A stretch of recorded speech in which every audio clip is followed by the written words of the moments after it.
Good Wednesday. Good Wednesday, good Wednesday, good Wednesday, man. Look here, man. It's another beautiful Wednesday. Glad to be here on the show with you guys in the basement. Shout out to those who are here. Shout out to those who are on the way in. I appreciate you, but if you're on the way in, I need for you to do me a solid if you can. Do your boy a solid. Hit the like button. Hopefully you already subscribed, so there shouldn't be a problem. And when you get the opportunity, please share it with your loved ones, family members. Please do that for me. So for those who didn't see the thumbnail, I just missed. I just overlooked it. Here it is again. We see what it says. It says leave her at the restaurant. Now, for those who know me, been watching me for a long time, I'm sure you heard me say that. I'm sure you heard me say that. But of course, it's a metaphor. I don't mean actually go and, well, no. Let me take it back. You should do it. You should leave them at the goddamn restaurant. I ain't gonna lie to you. You should. But with that being said, it's also a metaphor for other things. Sometimes things just don't work out. Sometimes things we just can't agree on.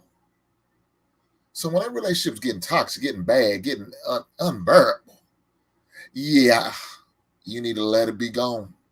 Now, we're not talking about in a marriage, because the marriage is totally different. I'm not a fan of divorce. I don't preach divorce. I'm not for divorce. So I'm all about doing what you can to try to make that thing work out. Once you marry, is it. I believe in working out the best of your ability. Do what you can. But let's not go any further. My guy come through here, John the Baptist. Shout out. Shout out to John the Baptist. John the Baptist said, I'm a man of few words. So I'm just going to drop you a super sticker.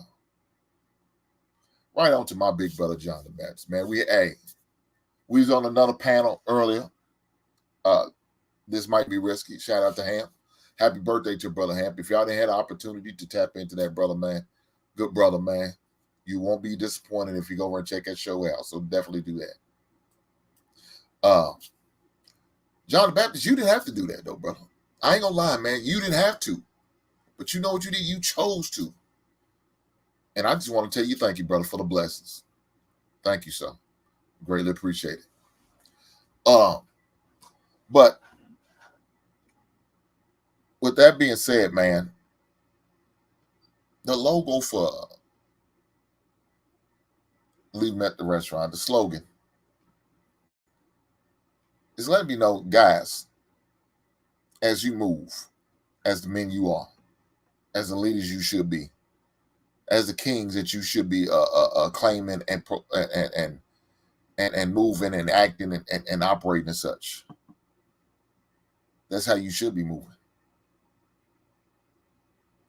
So when they acting foolish, if a woman is acting out of character, if a woman is not on your team, she's not on your plan, she's not with what you're trying to do, and she's not trying to go north, and she's like, I'm trying to go north, and she's trying to take me down and go south. No.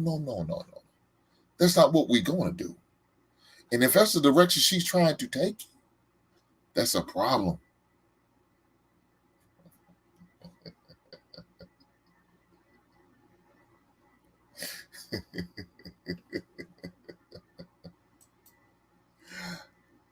I just said all these nice things about John, but John ain't shit.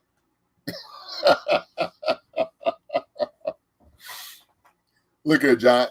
UT's welcome to the basement. I offered the olive branch. I invited the brother. Now, I can't make him come.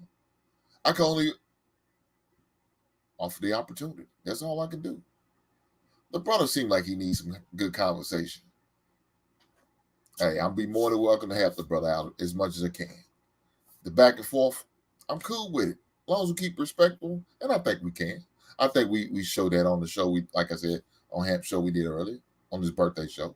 So I think we can. So he's more than welcome. So, John, if you have access to my man UT, you let him know to come on over to the basement. Because I invited once. I'm not going to beg a man. I definitely don't do that. But I asked him. I offered it to him. So he's more than welcome. So that's from the heart. I know that's right, John. Like I said, I tried, man. That's the only thing I do is try.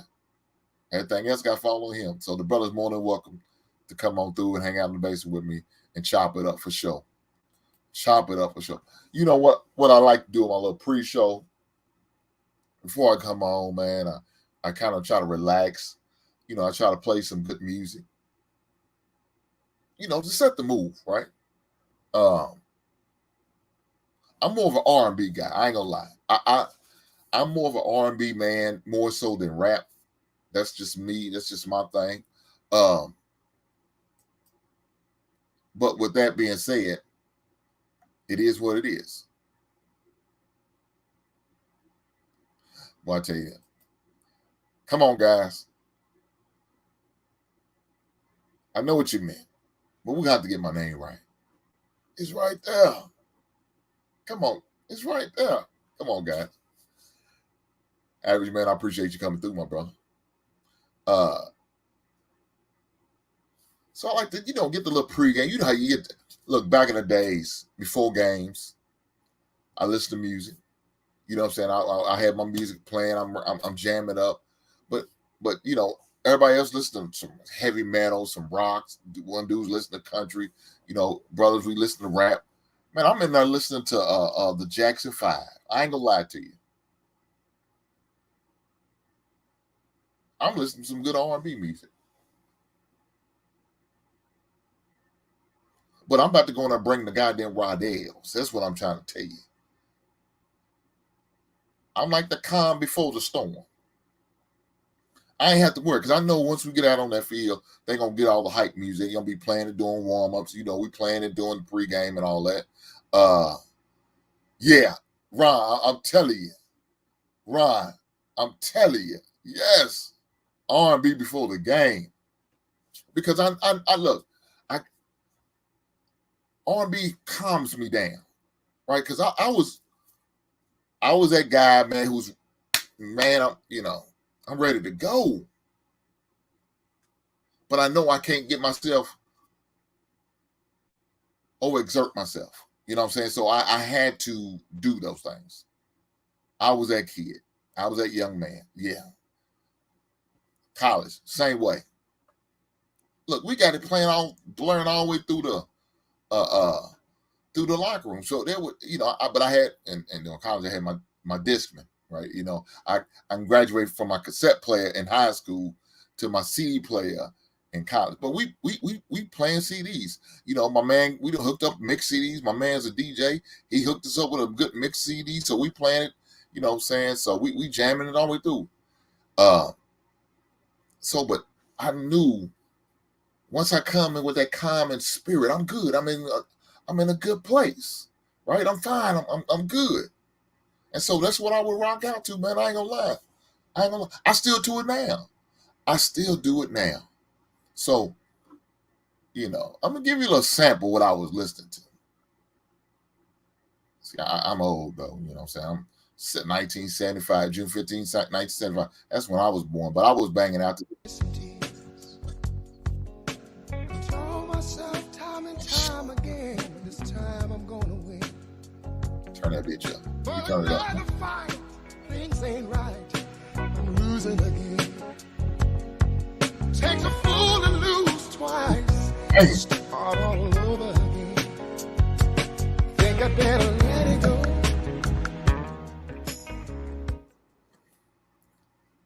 That was it. So before I came on today, I ain't gonna lie to you. I'm rocking out to Teddy Pendergrass. Teddy Pendergrass love TKO.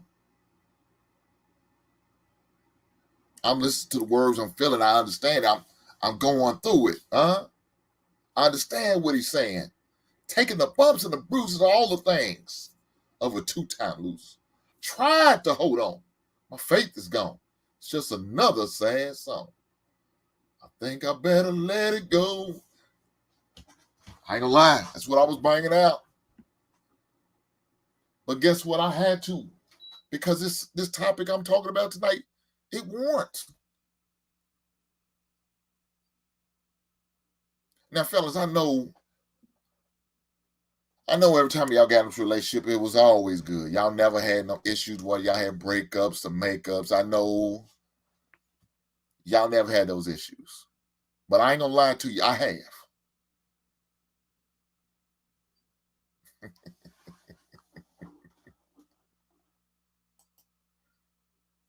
My man, American Negro said, R&B is essential. Goddamn right, bro. Yes, it is. American Negro, man, they don't know about that, brother. They don't know about that. Takes a fool to lose twice and have to start back all over again. God damn, I think I'm better. John the Baptist says, you was a Gemini as well. Yes, I am. Yes, I am. But, like I said, with that being said, it's fitting for this conversation we're about to have. It's definitely that. Like I said, I understand, man, that a lot of people that, they got it right. Your boy Hank didn't get it right. I ain't gonna lie. He made some mistakes in his relationships, even in his marriage. I did. But you know what it taught me in that time? How to move. It taught me about expectations and how I need to hold on to them. How do you have to have standards? How you need to operate as a man. How I need to make some adjustments due to my mistakes. So with that being said, yeah. My tolerance for bullshit is 0 to none. My tolerance, man, is 0 to none, bro. I ain't gonna lie to you. But first, before we go any further,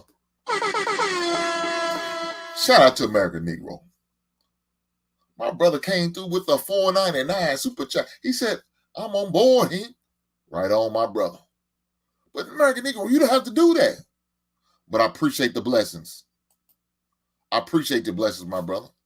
Shout out to American Negro for the $4.99 super chat.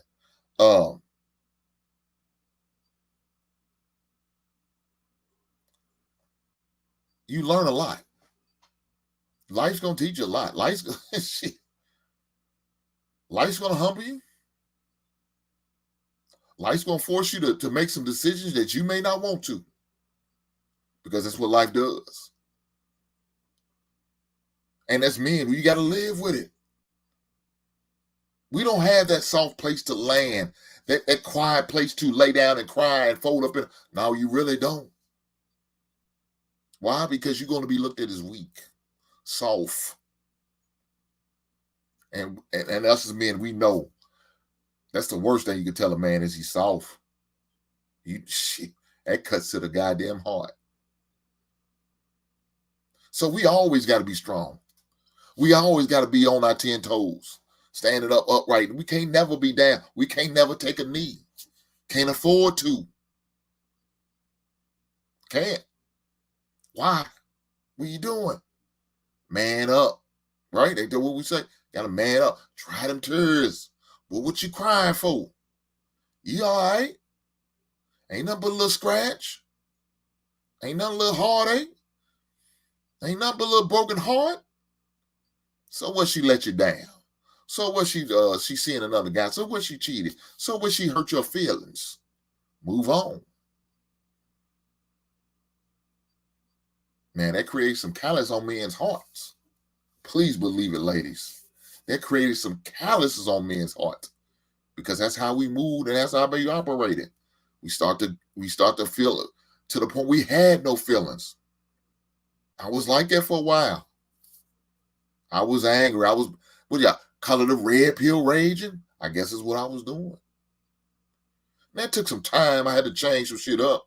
I had to move differently. I had to start thinking differently.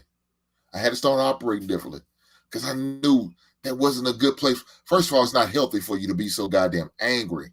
I promise you that. Man, it's stressful. High blood pressure. It's not healthy to be angry like that. So I knew I couldn't be me. And then what am I teaching my son? If I'm angry and bitter, and I can't be like them angry baby mamas. I can't be that guy. So I got to get past this. I got to get over this. I got to talk. Man, I got to call my boy. Man, hey, man, I'm going through it. What should I do? What's my next move? What do you think I should do? I ended up going to therapy. I ain't gonna lie. After my divorce, I ended up going to therapy. It helped me in more ways than one. And not just on the relationship thing, it helped me, but just to develop a certain level of patience. But it also reminded me, hey, you don't have to tolerate a lot of that bullshit that you was tolerating before. I know, this is what you at. There's nothing wrong with having high expectations. Nothing wrong at all. As well as you should.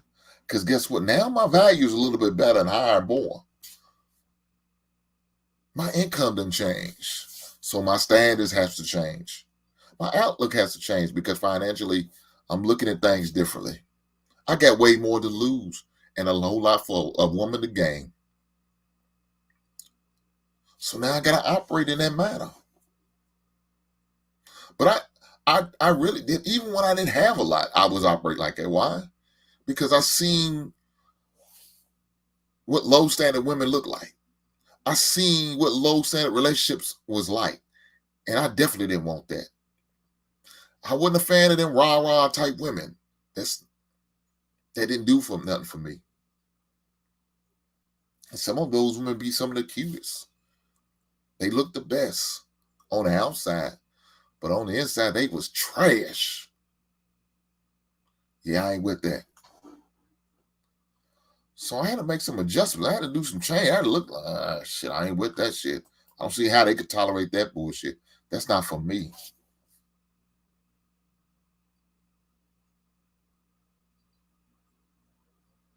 It's just not for me. And it shouldn't be for you guys, because you don't have to. You don't have to accept bullshit from these people. And ladies, please believe, this ain't just for the men. You can follow these same rules I'm about to run through. You can follow these same rules. Because if the dude ain't living up to par for you, leave his goddamn ass at a goddamn restaurant.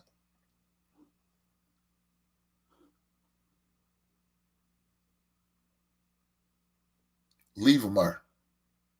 So let's go. One of the things I look at, man, is this.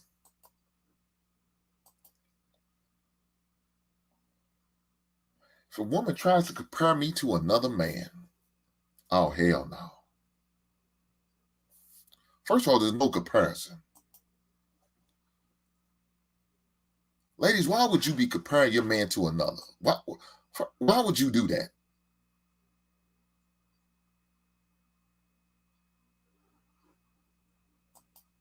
Why would you do that? Let me say this. There's nothing more annoying than a man listen to a woman talk about about a past relationship. Ladies, please hear me out. There's nothing more annoying than you be telling your man about your past relationships and talk about all the great things he did. Nobody want to hear that shit. Nobody. I don't want to hear that shit. When you compare me to your ex, yeah, that's the beginning of the end for me. This ain't gonna last long. So now I gotta put you in a different category. Cause this gonna be nothing but a strictly ass booty call. Cause you ain't serious. Cause you trying to compare me to the dude you ain't no longer with. What the hell are we doing here?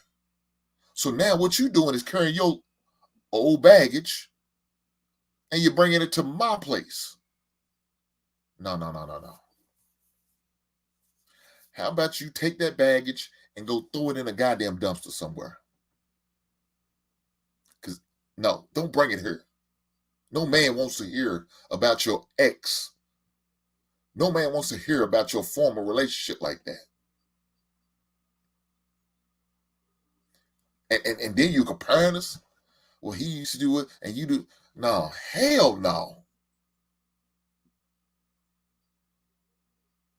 That's why some of us men have issues when we ask you about certain restaurants and we find out that you already been here with another man and had that experience.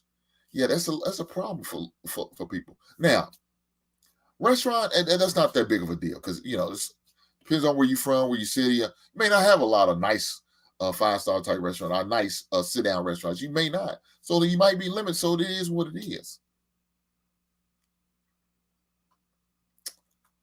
But what I'm not going to do is going on the same trip or location where I can go with you and we're not going. Or if we are going to Jamaica, we're nowhere near going to stay in that same resort that you and him stayed in. I promise you that. We're not going to go to the same island or do the same cruise line or take a same out of the country trip at the same place you and your ex did. We're not doing that. For one reason, I don't want you messing around, have flashbacks of bad times, and you take that shit out on me. I don't want you to be looking at where we going and looking at you like you look at him. Hell no. We're not doing that. We're not doing that at all.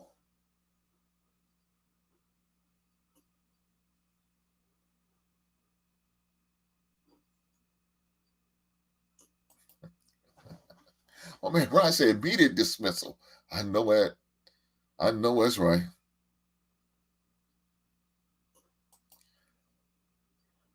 John said, if you compare your if you compare exit, you already losing. I know that's right.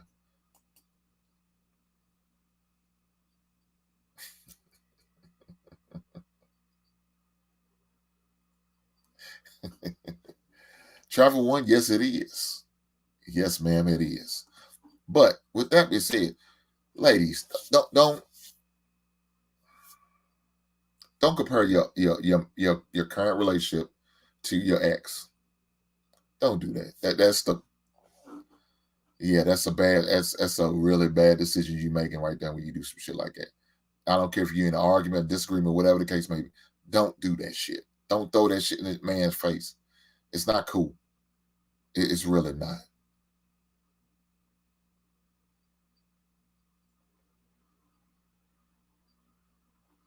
It's not.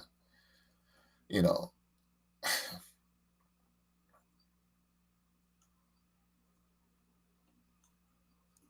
it's like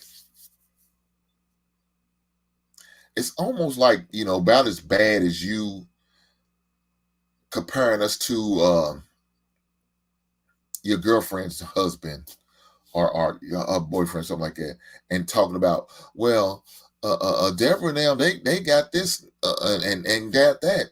Why can't we? What the hell?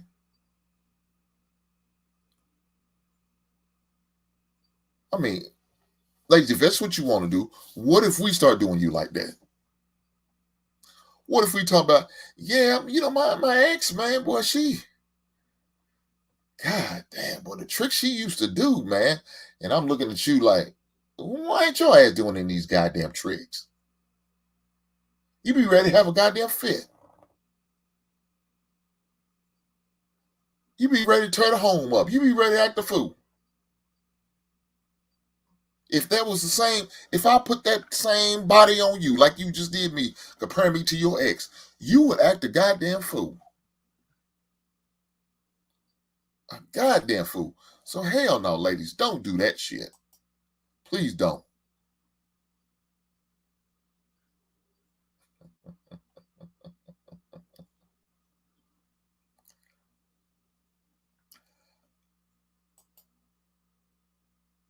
Booty hole brown. I don't know how to take this, but right on.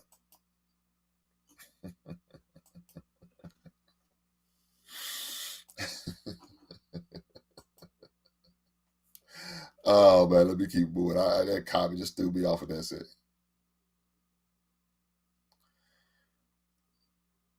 Something about you comparing your ex to your man. Your man's trying to do everything he can, trying to make the relationship as successful as he possibly could. He don't want your ex to be thrown in your face because now he's gonna feel like when you do that shit,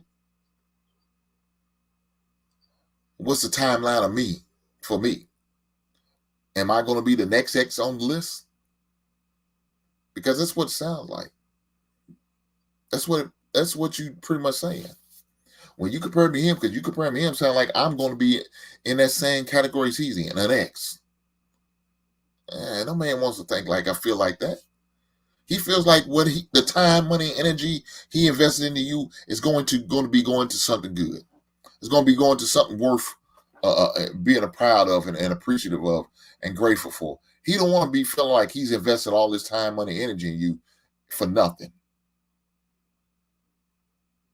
Why? Why would you do that? A man wants to believe he is the only one that matters to you.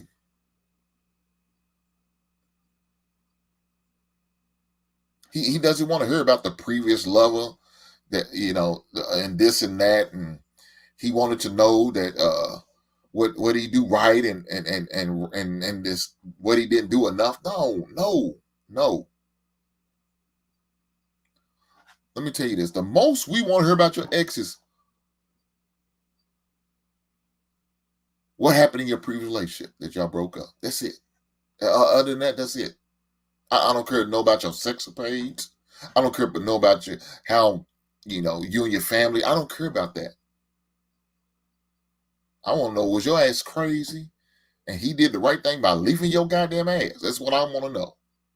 And do I need to be leaving your ass here soon? That's the most I need to know about the relationship. That's it. I already know he more than likely hit you, so I know that's a body on your record. So that's automatic off bat. Shout out to OG Do Dirty for the $5 super. He said salute. He get a baser. OG Do Dirty, man. I don't know if you got me last week. I told you to drop your link in the chat. My man OD Do Dirty got a new channel, man. So shout out to him. Help that brother out, man. Go over and subscribe to the brother, man. The brother trying to do his thing. Right on to that, brother. But you didn't have to do this, brother. You didn't have to donate that $5 super chat, but OG Do Dirty, you did. And I thank you for it. I appreciate the blessings.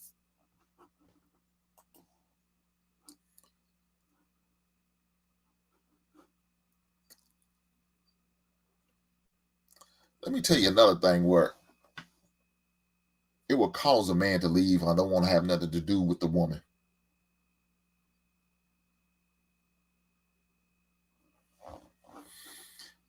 And it's this. Her emotional codependency. Now look here, guys. The thing about this, hey, I love being around my woman. I love my woman. I appreciate her and I respect her and all of that good stuff, all the above. But there's also some time that I need my space for my woman, right? You know, time I want to just relax, chill, watch the game, go out, hang out with my friends. I don't drink, but if I did go out and have a drink, smoke a cigar, max out, you know what I'm saying? We out there firing the grill up, playing cornhole, playing tonk, spades, dominoes, or watching, you know, maybe watching a football game or a boxing match, like, you know, one of those things. But if it's to the point where the woman is very clingy and she feels like that she needs to be on your goddamn hip all the time, that's a problem. I'm saying, ma'am, you don't have any goddamn friends that you could call, hang out with, talk to, interact with, go shopping, go maybe have a drink, go hang out, play pinochle. That's some old people shit. Goddamn, I'm showing my age. But y'all know what I mean. You ain't got none of that. You ain't got none of that. We ain't got to be together all the time, locked up like that. Come on now. I want you to have a level of appreciation for me. And sometimes that level of appreciation for me is by you giving me some goddamn space so I can breathe. I should be breathing for the both of us. I need to breathe for my goddamn self. When you right up on me all the goddamn time, I feel like I'm breathing for both of us. Damn it, you got your own goddamn lungs. Use them. Use them goddamn lungs. So, ladies, sometimes you got to give your man his space. You know, y'all may have just had a falling out, disagreement, right? Sometimes you need to give a man some space to cool down, the collective self, to gather his thoughts. He don't want to be right there in your face, rah, rah. No. Sometimes a man need to collect himself. You don't want the shit to go all the way left, so allow the man a cool down period. And men, do that for your ladies. That shit goes for us too. You got some dudes that be rah-rah and all that silly shit. And sometimes they need to just chill out. Huh? But that's out of respect for each other. I'm just saying.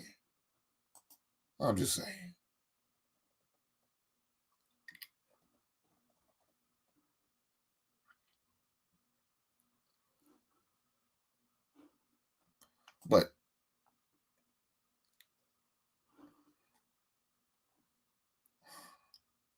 a man needs a space with the friends, right? They want to just, like I said, chill out, relax, shoot the shit, all that good stuff.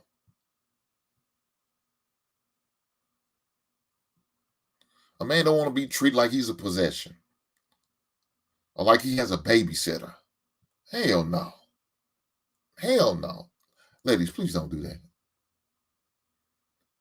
You be like that helicopter parent over your goddamn man or your husband or your significant other. Don't do that. Now, if you got that type of man who's okay with that, who's with it, hey, more power to y'all guys. But majority of us men are not like that. So, ladies, please know what you're dealing with. Know what type of man you got, and you know, like I said, give that man his space. Give him some room to breathe a little bit.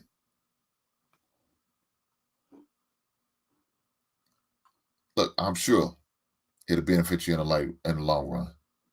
I promise you will, ladies. I promise you will. You know, and it's like one of those things. You know, when a man feels like he lost his freedom,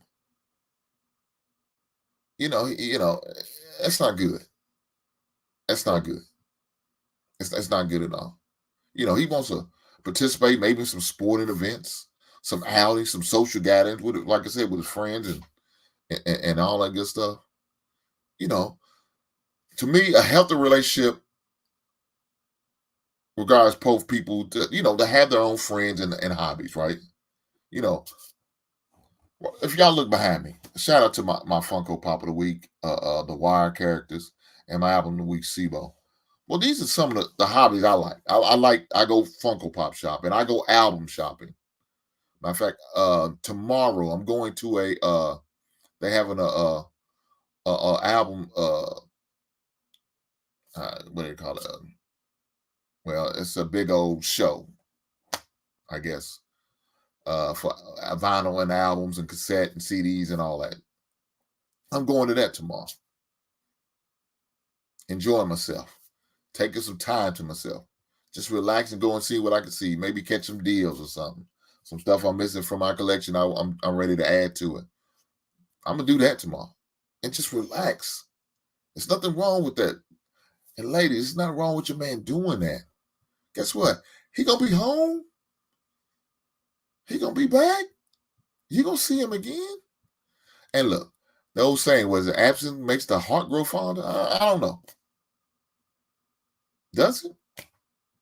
How would you know if you don't let that man get the opportunity to get some time away from you? So, ladies, allow that to happen. It'll be all right. Excuse me. It'll be all right. I don't think he's gonna run out on you. Hopefully, he don't.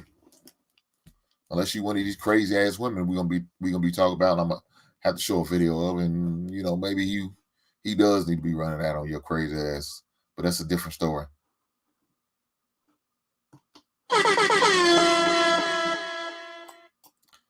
Shout out to my man Mac, came through with the $10 super chat. Shout out to the brother. Shout out to the brother said, the woman is addiction.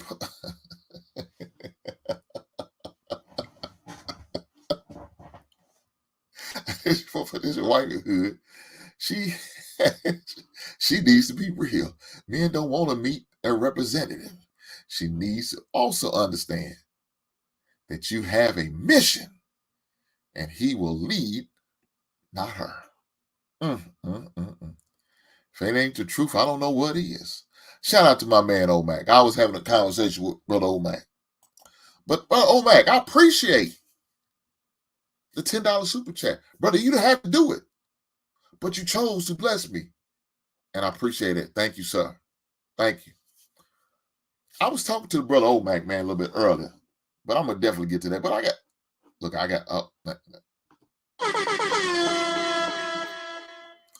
shout out to my man Mo Free for the $2 super chat. He said, make it rain for the likes. I appreciate it, bro. Ladies and gentlemen, if y'all haven't hit that like button yet, what are you waiting on? Please hit the like button. I greatly appreciate it. I promise you I do. I do. But let me talk about this. My man, me and Mac, man, had a conversation prior to me getting on the show. Because like I said, we was on another show together. And one of the things was talked about was Bitcoin and all that good stuff. I'm always about making money. I'm always about making money. I say this, and my lady hates it when I do. I turn some putty down for some money. Yeah. I didn't stutter. I will turn down opportunity of getting some ass. I've done it many times before, and doing that to work and get money. Sex gonna be there. When I get done working and make this money, I'm gonna go and hit the shine. We gonna make love. It's all good. But I gotta get this money when it's available. I got to get paid. Huh? So I'm always looking for different ways to venture out and diversify my money. And so Mac was talking about Bitcoin. Now, it's like about the second or third conversation I had talking about this. So the Lord's telling me something. He said, here's another avenue of you to do something with your money. Another avenue for you to invest your money. So best believe I'm going to listen what the good Lord got to tell me. So this brother was talking about money. So I said, man, look, hit me up. I emailed brother. I told him, hey, hit me up. Give me a call. Let's have the conversation. He called me on the phone. We talked. We chopped it up. Gave me some game. I appreciate that, Brother Omac. And looking forward to doing the show with Brother Omac. And we're going to be talking about it. And I'm going to try to collab with my man Ray, another brother, talk about that Bitcoin and crypto and all that good stuff. Guys, if there's opportunity to make money, please look into it. I'm going to continue to try to do shows every week like I've been doing. That's my goal, especially now that my time's a little bit more freer than it was before. But one thing I do want to do is try to have some type of money talk conversation at least once a month. I'm at least try to do that once a month. I want to have that conversation because I want to see everybody else win. I don't want to be the only one making money. I don't want to be the only one benefiting. If I can help you benefit too by making financial good decisions, by what knowledge I have, then I'm going to do that. And if I don't have all the knowledge, I'm going to seek out people who may have the knowledge and the answers we're looking for, and I'm going to try to bring it to the platform. That's what I'm going to do. I'm not charging you guys for it. Only thing I'm charging you is your time, and you hit that like button. That's all I'm charging. I'm not saying, man, you got to pay me. No, I'm not. Why? I'm going to bless you. My gift from Hink to y'all. That's what I'm going to do. Right? My gift to y'all with that knowledge. And so, but oh man, got that knowledge. I got to work with the brother. I got to listen to what he got to say. Huh? I got to listen to what he got to say. If he's going to help me benefit, make money, and build for not only for me, myself, and my future wife, and my family and the kids, man, why not listen? Why not take the time? Shit. Let's eat. Let's eat. So shout out to Brother Omac for having that conversation with me. Looking forward to definitely doing that show. Mo Free said, great show. Hit the like button right on, Mo Free. I don't know what they waiting on, man. Maybe with you saying that, that's going to help me with my likes. I'm sure. I'm sure it's what it's going to do. I mean, say, hey, even the old days were the same they are today. There was just no social media to see it. God damn. Common sense, man. I'm hoping you're wrong, but I can't fight you on that. I can't fight you on that. I can't fight you on that. I see the wolf tickets.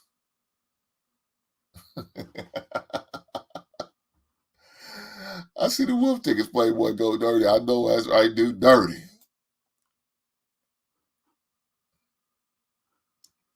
Oh man. The said, oh man, I appreciate y'all coming through. You know, I love y'all guys. Y'all good peoples. Thanks for coming through. My man really come through. He said, 18 more subs to 1K. Let's go. Well, guys, if y'all can, do what you can to help me get there. Do what you can to help me get there. And when I get there, I'm going to enjoy every minute of it, right? I'm going to be blessed, and I'm enjoy the moment, and I'm going to make sure I bring it in with you guys, huh? Shout out to you, Chicago Willa, for coming through, brother. I appreciate that. Let's get the big dog to the one. I know that's right. Hey, Will, I appreciate that. Good looking out. Good looking out. Man, Black Thoughts. Black Thoughts, what you been up to, brother?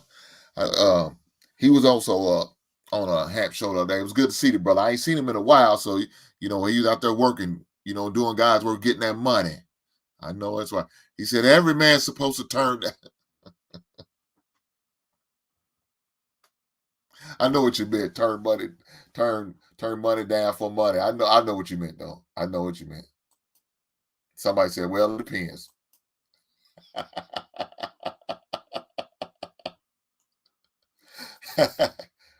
What you said? What you said, Black Dog? They don't understand. Oh man.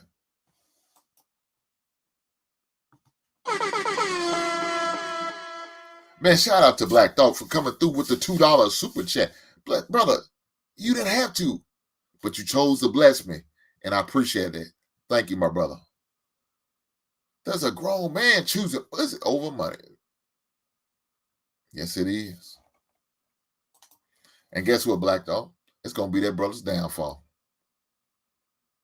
When brothers be choosing over the cat over Especially some of them shoot over the man. Look here, man. Fellas, don't do that. Don't do that. Because at the end of the day, it's really not worth it. That cat can get you locked up, cost you your freedom, your livelihood, and even your life. That's why some of them you just got to leave at the goddamn restaurant. Man, ain't that? I had to take it full circle, but it is what it is. It is what it is.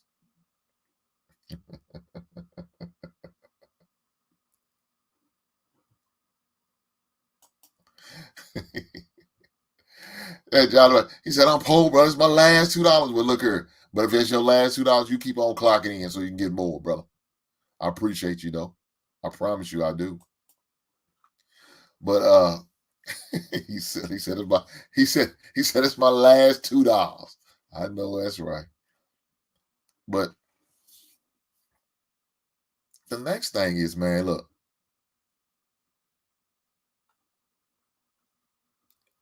When you dealing with the type of woman I'm talking about, right? The type of woman that's not going to be a benefit to you, a type of woman is going to be a hindrance, who's the type of woman is going to be a money pit.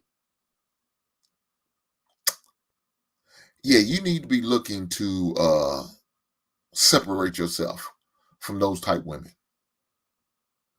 because they mean you no good. They mean you no good. So one of the things you just got to just let them go. Again, like I said, leave them at a goddamn restaurant.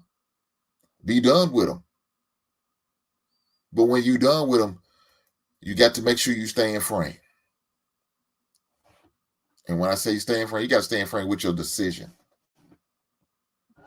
With your decision to leave, you got to stay in frame. You can't be wavering or looking back. I feeling some type of regret. No. If you got to that point where you had to make that decision, then you got to stand on it. Now, again, I'm not talking about marriage. That's a totally different thing. Because I believe, hey, man, try to do what you can to work this thing out. Go to marital counseling, premarital counseling. Do what you got to do. Have a sit down, come to Jesus meeting with your wife. Marriage is a different thing. I'm talking about in the process of you dating or in the process of you vetting before you say I do. That's what I'm talking about. That's where we are. In the process of finding that right one.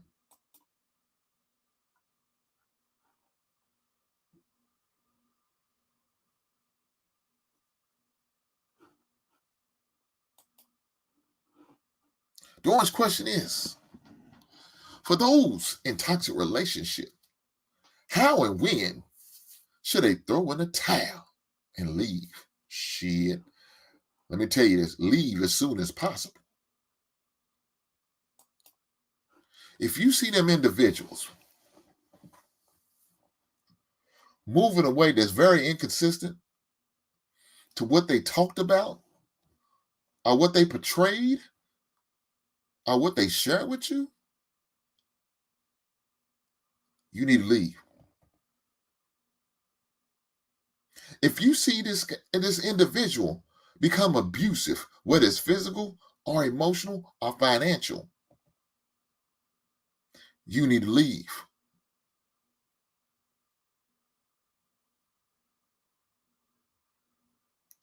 If they keep procrastinating, you need to leave. And ladies, you know what I'm talking about, procrastinating. Tell you I'm going to marry you. It's 5 years down the road from the day he says he's going to marry you. You still ain't seen the ring. Man don't even know your ring size. Man don't even know what type of ring you looking for. You need to leave.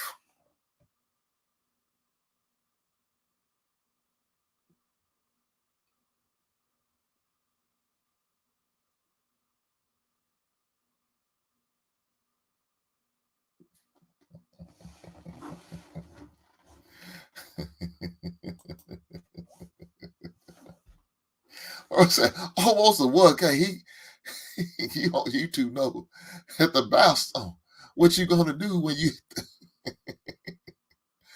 you get to Hollywood on us. Nah, brother, that's not me.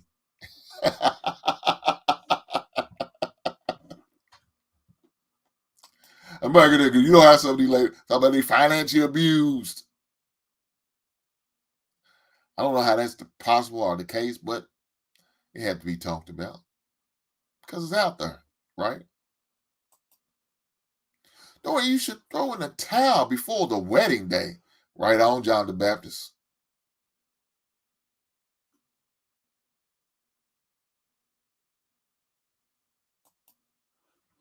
Right on. That makes perfect sense to me.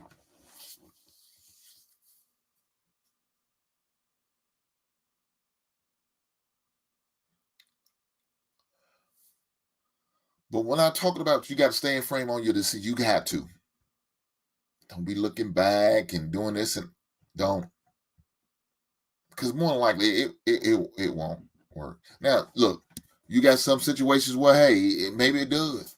Maybe it will. Maybe you just was immature at the time and you had time to grow up. And maybe it just may. I'm not going to say every situation. You know, every situation is different. But for the most part, it doesn't. So I'm going to say 85% of the time, it doesn't work. So move on. Let bygones be bygones. Stand on what you said. Stand on what you do.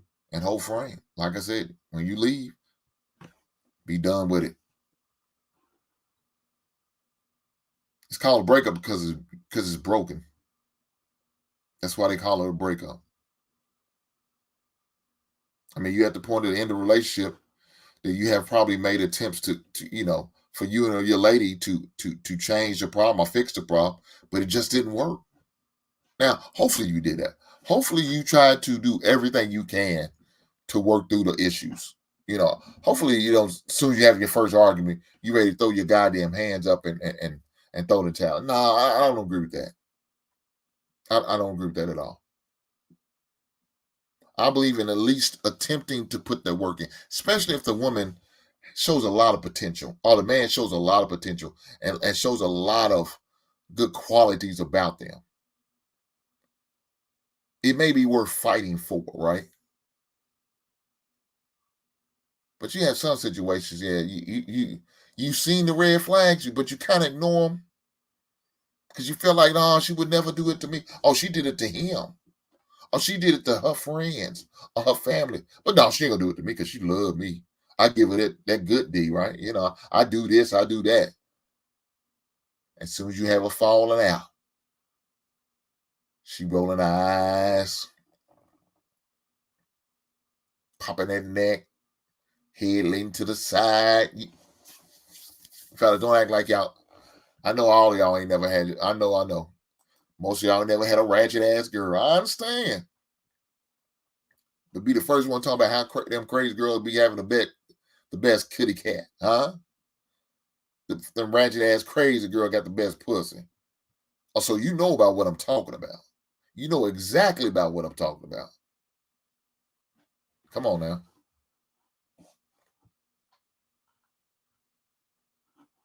Mm-mm. Mm-mm. Yeah, I'm good. Let them heifers go. It ain't gonna do but cause you heartache and a lot of pain. You know what I'm saying? Drive you up the wall, drive you crazy. Yeah, it's gonna be somewhere in a goddamn mental hospital. Mm-mm. Don't do it. Get up out of there.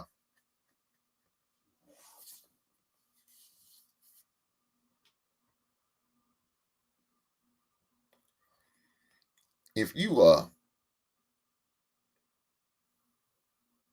it's one of those things. If you try to get back together with that type of situation, more than likely it could be even worse than it was the first time around.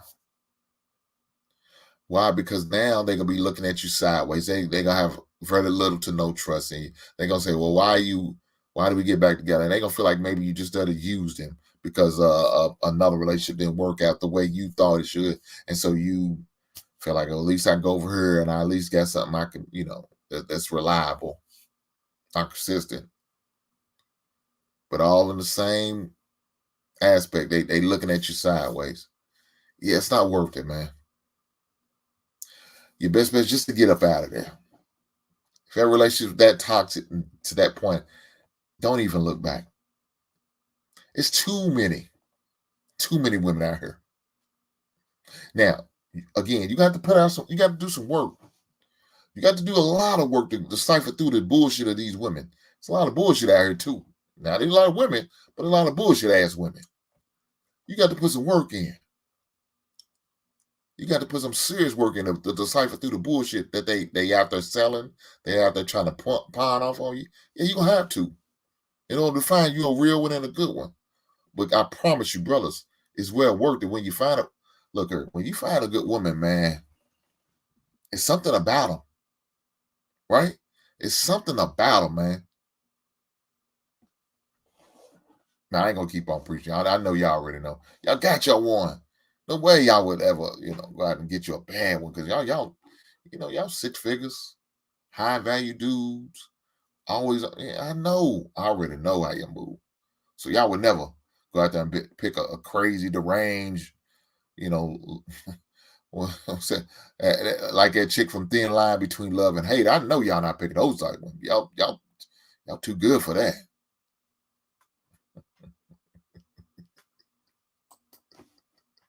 My man said Ratchet Stud Coochie is the greatest. Oh shit. I'm gonna leave that alone. No comment. He said crazy we got that coochie though.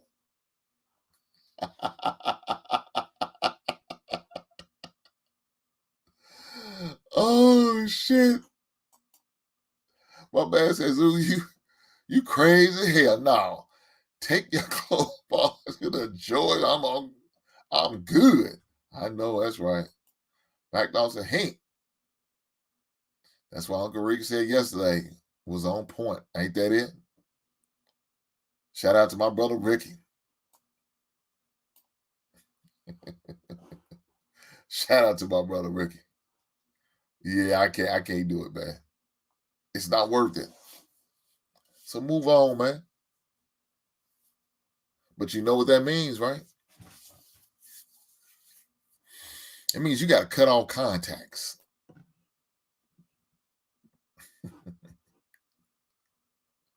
Y'all know what I'm talking about. Y'all know what I'm talking about. I mean, cut everything. That means, no more phone calls. I know, look. I know there's going to be some long nights and you might be on drought. You ain't had some cheeks in about a month or two. And if I call her, it's going to be on. But at the same time, if I call her, it's going to be on.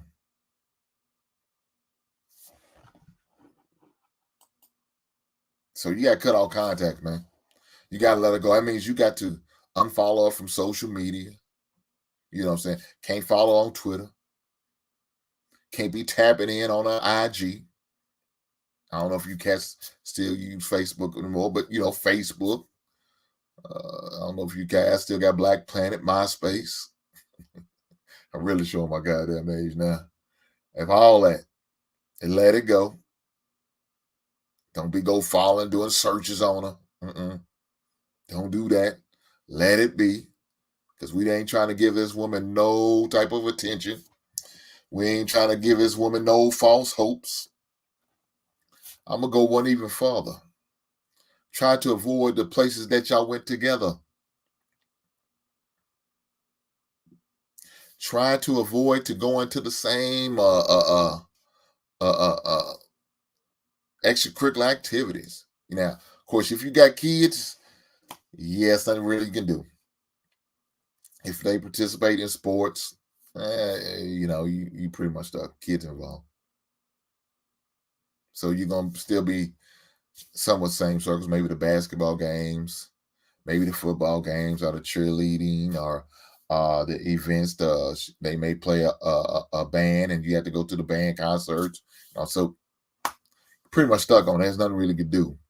But if there's no kids involved, yeah, I would avoid all things that switch it up. Switch it up.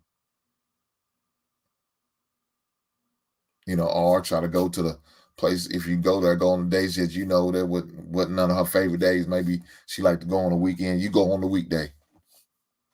Say, man, I'm going over on Wednesday. I know they jumping on Saturday and Fridays and Saturdays, but I don't want to run into there, and that won't be a good look. And I'm bringing me and my new lady in her, and yeah, we don't want no issues.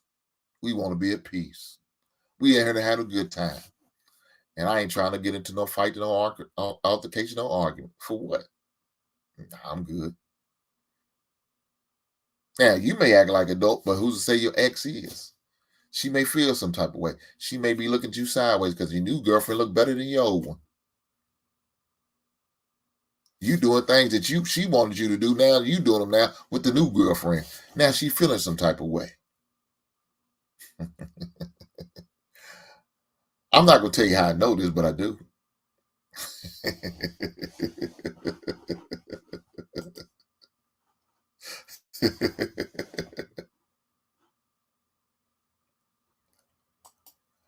Welcome, Miss Jean. I appreciate you, ma'am.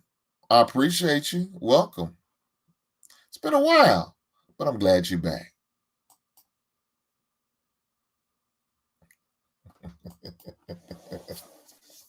My bad, John. The baby said, hey, these ships can't cut off all the contact.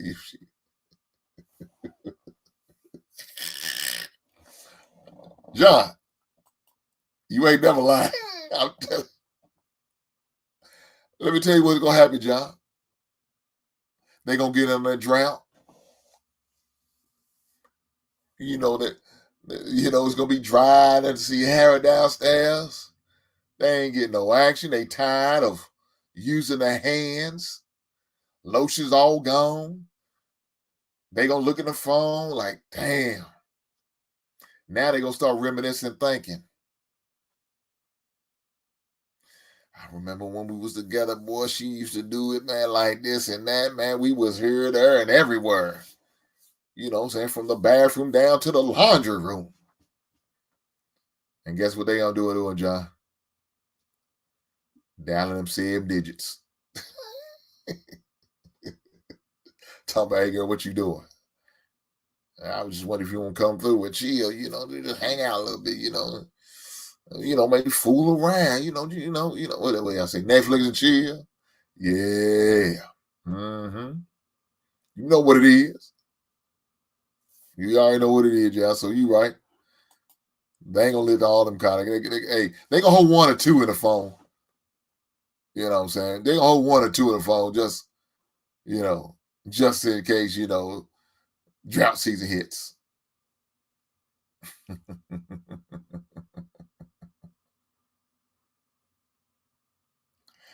Oh shucks.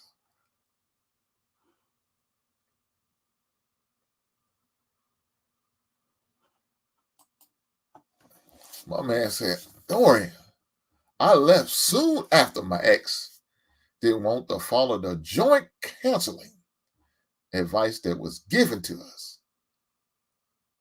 What's so crazy is she chose the counselor.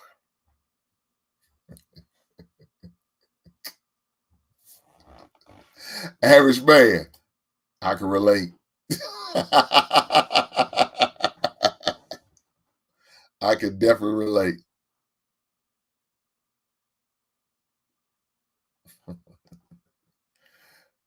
Oh, girl, travel one. Boy, travel one always comes through with the good questions. Let's see what she has for us today. Hey, do you believe the husband is to love his wife? Black men quote the Bible, but it doesn't say the wife is to love her husband. What's your interpretation?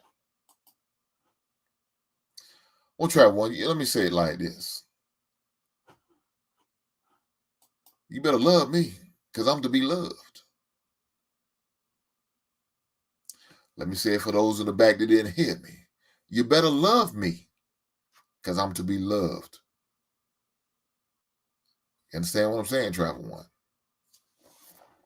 I hope that answers your question. So in other words, yes. But I'd rather you respect me more than you love me. at the end of the day. I ain't gonna lie. So I'm gonna let you think on that, Miss Travel One. Huh?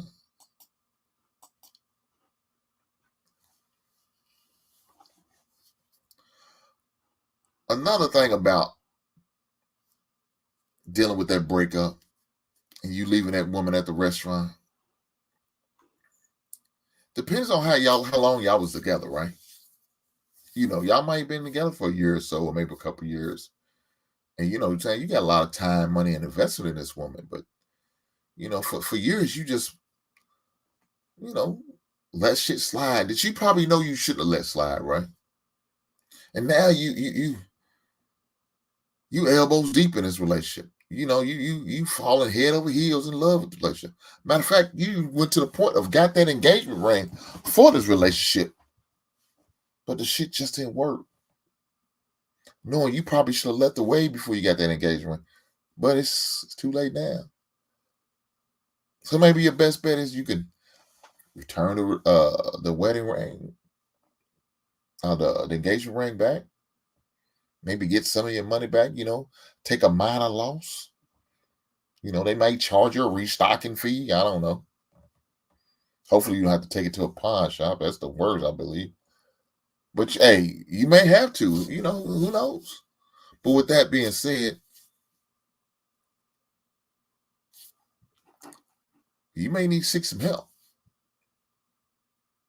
You may have to go to therapy. Or talk to one of your friends, a friend group, or what I'm saying, or whatever the case may be, to get your mind back right, to get past the hurt that you may feel because you had to leave this woman because she wasn't doing what she needs to do. So if that's what you need to do, hey, I'm all for it. It depends. Like I said, it depends on the level of seriousness uh, that the relationship really went, how deep it really went. Like I said, if you invested 3 or 4 years, man, that's a long time. That's a long time. And there might be kids involved. Whether it's her kids she may have from a previous relationship, or kids maybe that y'all had together. Who knows? That could be tough. That could be real tough, man. And so walk away from that. It's gonna be hard, I'm sure. But man, for your mental, if that's what you need to do, you can't put a price tag on that. You cannot. So I encourage you, man, do what you need to do. But like I said, one of the questions was, when's the best time to get out? Well, yeah, before you say I do.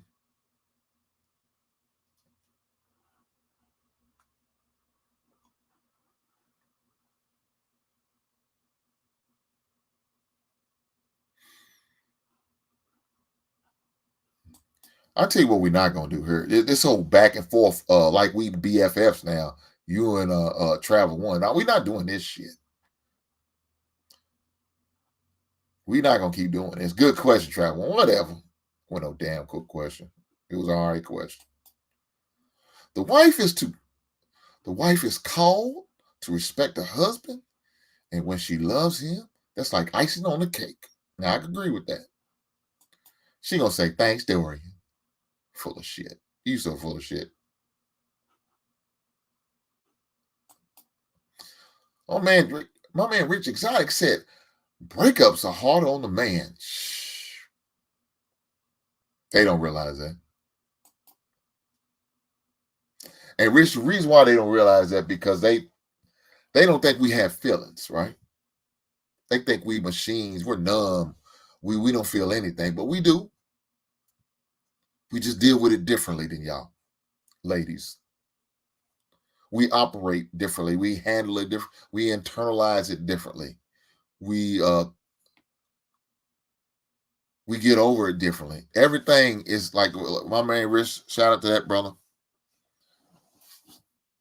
Everything we do about that is different. Y'all have the opportunity to go to to a place where y'all can go and rely on each other, cry in each other's arms, and do all those this and that, this and that. Some men don't have that opportunity. Some men don't have that safe place where they can rely on and unwind and share those type of things. And it depending on the situation. Depending on the situation, you may be even too embarrassed to tell your boys about it. I'm just being honest, man.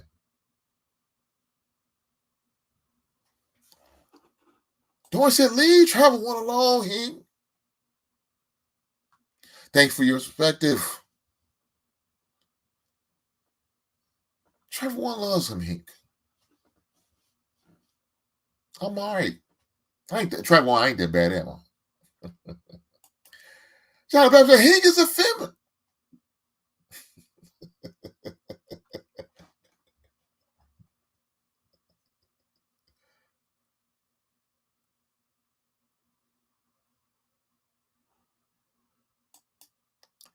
She said, I won't let Hink talk his slick and smart aleck talk on you, Travel One. I mean, what are y'all, BFFs now? Is that what we doing? Look here, I'm about to drop this link. We're going to definitely have this conversation with anybody who would love to come up, break bread, and have a conversation with me, man. I'm looking forward to it. So I dropped the link in the chat, but I do have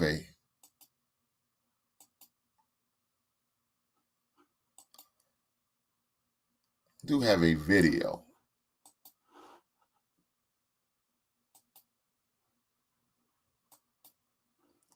So the link is definitely pinned to the top of the chat.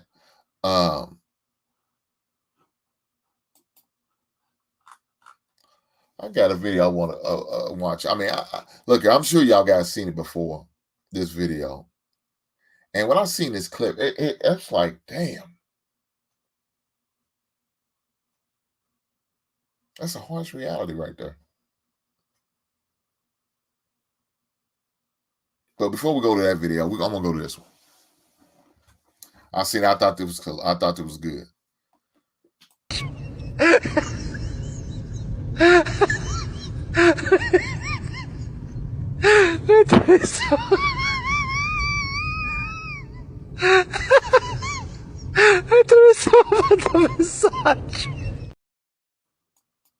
Look, guys, I don't know about y'all. I don't know how y'all feel about that video, but to me, that video right there, that's true love right there. That's true love. I don't care what y'all say. That, to me, just my opinion now, that's true love. Let me bring my man up. John Baptist accused me of being a feminine man. You calling me a feminist, John? Is that what you calling me? You was in your feelings, bro. You was one of them ladies from minutes ago. You was in your feelings, bro. When was I in my feelings? You was one of them ladies about to have the back and forth conversation. Bring my mic down so you can hear me. Yeah, I was gonna say I can barely hear you. Yeah. What's up, little bro? How you doing, man? Look here, man. I'm here living life to the fullest, brother.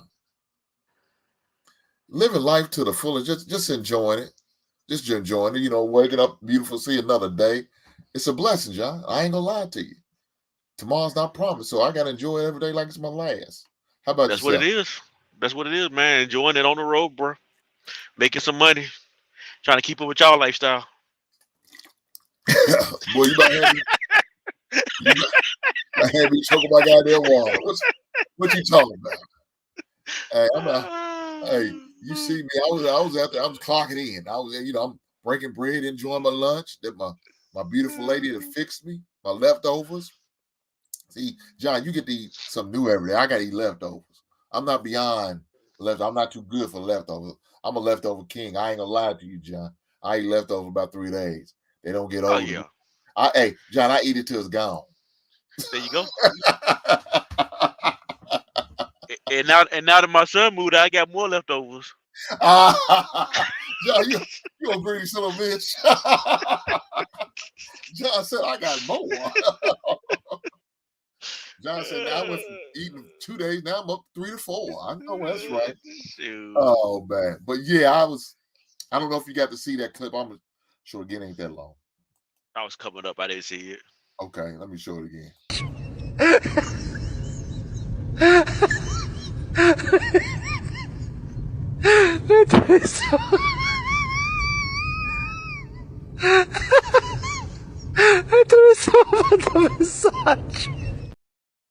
So what I was just saying about that clip, John, was I said to me, it's true love. You know, if I'm at the table, I'm sweating, I'm going through it. I'm eating a good Thanksgiving dinner, but head sweating. Maybe I just came back in from, smoking the turkey or whatever the case may be, and I'm somewhere perspirating all that shit, and she coming up, take care of me, wipe my head off. That's love. She take care of her man. And look, that's what she's supposed to do. Yeah. She doing what she's supposed to do. That young boy was looking like she crazy. Boy, you crazy hell. That woman love that man to be wiping the goddamn sweat off his head like that. More women need to rub their husband's bald head. That's all I'm saying.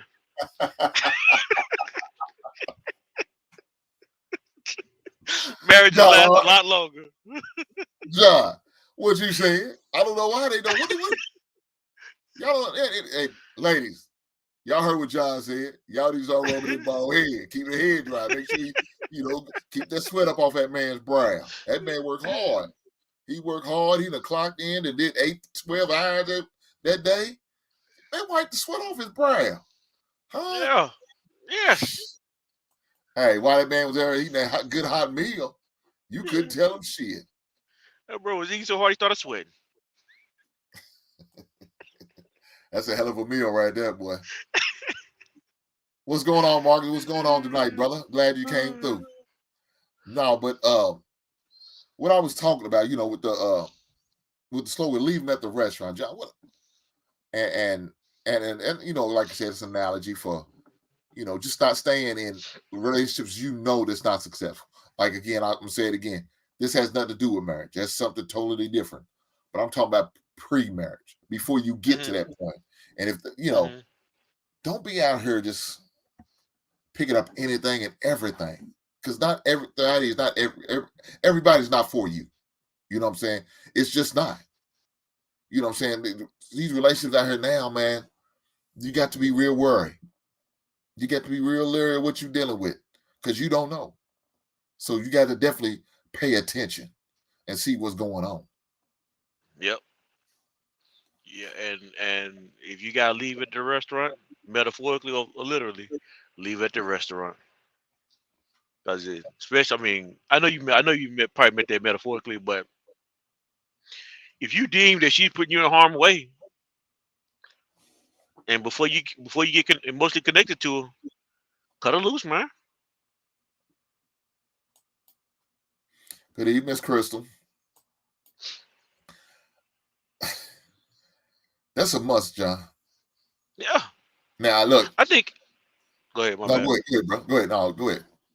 I think most men who are actually men, who assertive, intentional men, I think they know within a couple weeks if that woman is gonna be ready. It's gonna be the type of woman that he wants. If you stay more than a couple weeks, if you stay more than a couple weeks, and she's not ready, she's not ready for you, you're just playing around with her. Now I get that. Just know you playing around with her. But I think most men know within within a month or so they know what they dealing with, what they just invested in. You right. Yeah. And for those who don't know, guys, y'all better have a conversation with an elder dude so you can learn about what you need to be looking for in a woman. I shared that earlier, and so for some people, they didn't even hit them like it should. But I mean that to the fullest. I always said that. Elder men should be teaching these young brothers. Elder women should be teaching these young women. That's where you should get your knowledge and your education and your experience from. Damn. Because I know if there's an elder woman out there teaching, I know she's teaching her how to not only to walk, talk, and act and carry herself like a woman.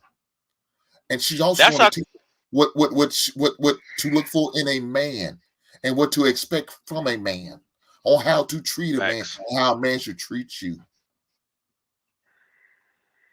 That's facts.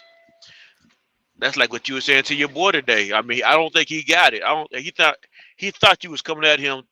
You was coming at him, but you was coming at him as a man, trying to get him to see something. But you was actually spitting facts when when you were saying what you were saying. It shouldn't Mhm, be the older men teaching the young men. It's like I don't disrespect UT. I think UT is a great young dude. I mean, it's mhm, smart. It's smart, insightful. But mhm. don't mean you still can't learn something from old head. Old head still can teach you something. John, my son taught me something. Yeah. Shit, I can learn from my child. He 18. No, Yes. well, let me take it back. He was probably about 16 when he taught me what he taught me. I learned something even when he was younger than that. When I was, Hmm. I had to learn to be a different level of patience with him. He taught me and forced me to be a little bit more patient. Yep. You know, my daughter didn't really test my patience like that, but my son, he tests my patience. Daughter, I didn't have issues with it like in school. That wasn't a problem. I look at her, I wouldn't have to say nothing. I wouldn't have to spank her, do none of that. All right, Yeah. none of that. My That son, boy. That boy. I had to tap him a couple times. I know the feeling. They So, can get you. you know, but you can learn something from anybody. It doesn't matter. It doesn't matter. You can learn something from anybody. I Doesn't like matter. I like I like you two, right? And yeah, Mhm, us old heads, it's cool talking to us old heads. But I ain't gonna lie, man. To those cats that's like 10 to 15 years younger than us, I learned a lot from them dudes. Like him, mhm, Ao, I'm going blank right now trying to draw these names, but Uncle Tom, mhm. just Uncle Tom ain't that many years younger than us, but I learned a lot. Just sit back, listen to it, because for so many years, man, because of the way I came up, I put my nose to the ground. I just kept hustling, trying Mhm. to outrun where I came from. But you don't realize as time go by, man, as the years go by, you're like, oh, stuff changing. Yeah. And so now that I slowed down a little bit, I'm looking. I raise my head up, and start looking. I'm like, oh, they doing stuff different now. Mhm. And so I watch these young cats how they talk, and like Hemp and Ao and all the other cats. I watch how they move around. I'm like, oh, now I'm not saying I agree with everything they doing, but Mhm. they doing something different. I'm not saying it's good. I'm not saying it's bad. I'm saying it's different. It's making me Yeah. pay attention to it. For sure. For sure. For sure. Yeah, Like, yeah, like you said, you got a lot of these young cats in this space, man. Like they have a lot of knowledge, and they have a yes, whole lot to give. But you got to yes, be willing to listen. Even some of, like you said, there's some of us OGs in the space. We got a lot of knowledge, but you got to be willing to listen. Now, I'm not gonna sit there listen. trying to pound your head and force it into you. That's not my style. I'm not gonna do that. I want Yeah, to work with those who want to be willing to listen and ready to learn and open to learn. If you're ready to do that, man, I'm gonna try to give you everything I got. That's what I'm that's gonna do. facts. I'm gonna do what I can to help a brother out, help us. I'm going to do that.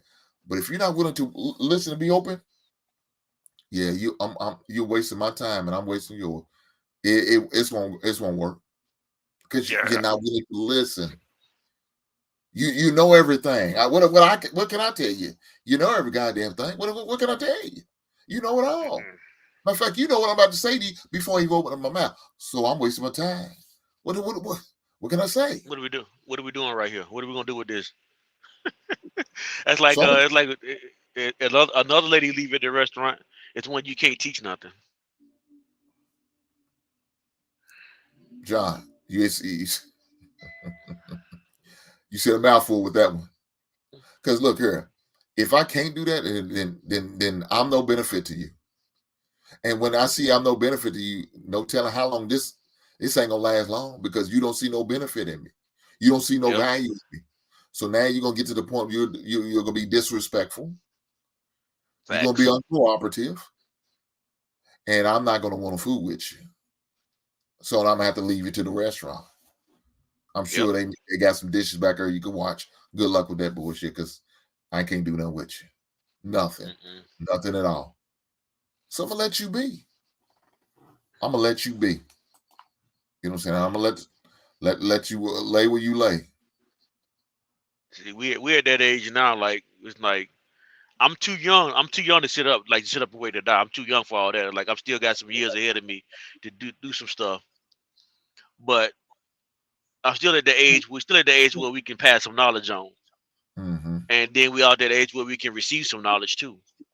I think like I said, man. When you see these young guys, like I'm Papa Truth, man. I'm not. I don't care what you say. That dude is pretty smart too. He's pretty smart. Mm-hmm. And sometimes I sit back and listen to him how he analyze and answer, how he analyze questions and think about questions. I lets me know that young man thinks. Hemp thinks. AO thinks. What's the old boy name? I can see his nice, short, dark skinned guy. Chaotic Truth. No, not chaotic. Well, not chaotic too, but chaotic too. He's smart too. But he was with Aaron. You talking Cheeky? Cheeky. Mm-hmm. Man, I sit back and watch them dudes talk, man, how they work. Like they think different than me, and they think different people our generation. Well, the thing about them, they're very mature, even for the Yes. age they are. They're very wise, and you could tell they did a lot more listening than talking. You know what I'm saying? It's very obvious, and that's a good thing. That's definitely a good trait to have. Do a lot more listening and talking. Sit back and just take in the information, man. You'll learn a lot. That's what I used to do, man. When my uncle there would have me come to the barbershop, sweep the barbershop on the weekends, on Fridays and Saturdays, and a little bit one day during the week, but mainly on Fridays and Saturdays, or sweeping. And I listen to these old heads, and that was before they had this now where you have to schedule a time on an app. We just go in there, you take a number, and you sit down and wait your time and your number call before you get a haircut. Someone be in there 2-3 hours after they got a haircut, still in there just chilling, posted up, shooting game, spitting knowledge. Shooting the breeze. There you go. By the end of the day, we solved all the world problems. We know all the answers. We done coached 2 different teams to NBA titles, NCAA titles, NFL titles, the major league titles. We done did all that. By the time we got done and say what all we need to say, we done solved all the world problems. Everything fixed. LeBron the GOAT, Michael the GOAT, Kobe the GOAT. We done had all them conversations. It's before all that. Bill Russell, Kareem Abdul. Yeah. But we sound like 2 whole folks up here talking like crazy. That's what the basement is. That's what the basement for, right? I think that's what it's for. Oh no, man, I ain't trying to run your show. We up here having a good time shooting the shit. Guys, I did drop the link in the chat. Y'all more than welcome to come up, break bread with me and John. We just 2 old here just talking. You know what I'm saying? But that's what we did. Shout out to Real Precious. Thank you for coming by, man.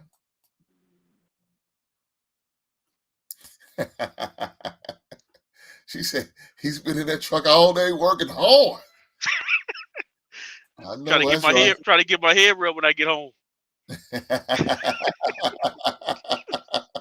John's trying to get this when he get home.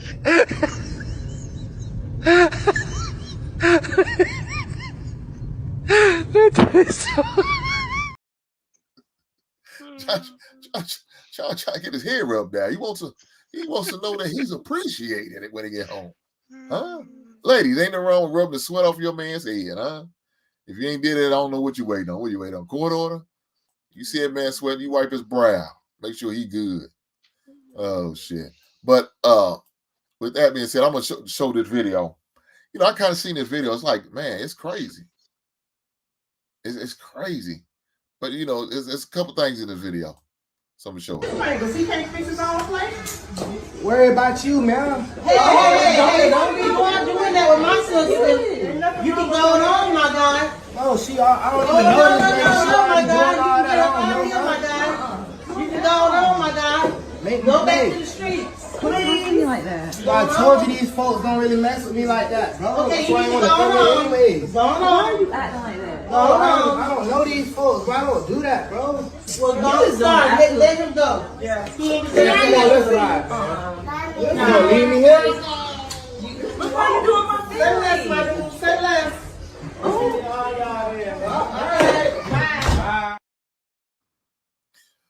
So there was a couple things to me in that video that was wrong, right? It's a couple things. First thing is that why is the family interfering what's going on with them too? That's the first thing. Explain that video. I actually couldn't make it out. Explain what was actually happening. So it looks like I guess they was over her family's house for like maybe a Thanksgiving dinner or something like that. And looks like she was fixing him like a to-go plate, right? And the family's question, like, baby girl, why do you gotta fix his plate? He can fix his own plate, right? Oh, okay, yeah. So, like I said, there's a couple things wrong with that. Now, first thing is wrong is family interfering in a relationship. Why y'all doing this? Right? Why are y'all doing this? Mm-hmm. The next thing I see wrong in that video is that the young lady didn't say anything. Because to me, she should have been saying something in a respectful manner, not a disrespectful, but in a respectful. It's okay. I don't have no problem with fixing my man's plate. That should have been the next thing that had been said. Now, let's go to him. He got out of hand. He got disrespectful. But I kind of understand why he got disrespectful, because he felt like they was being disrespectful when they was doing what they doing. But at the same time, you got to remain in frame and don't get bent out of shape, right? You got to remain frame and don't allow bullshit like that to address. And you could address it in a respectful manner. You said, ma'am, she's good. I appreciate her fixing my plate. I don't have no problem with that. I don't think it's a problem with my lady fixing her man's plate. You could have said something like that in a respectful manner. Now, I don't think he should have, got sassy, because he didn't do the same thing like them that sound like the tackhead aunt and the mama did, get sassy and silly. He responded to like a sassy young lady, and he shouldn't have did that. Not to me, in my opinion. And then had some more extra stuff to say. He should have just like I said, hey, it's okay for my woman to fix my plate because she loves me, because she cares about me, because she wants to see me, be well and have a plate for in case I get hungry later.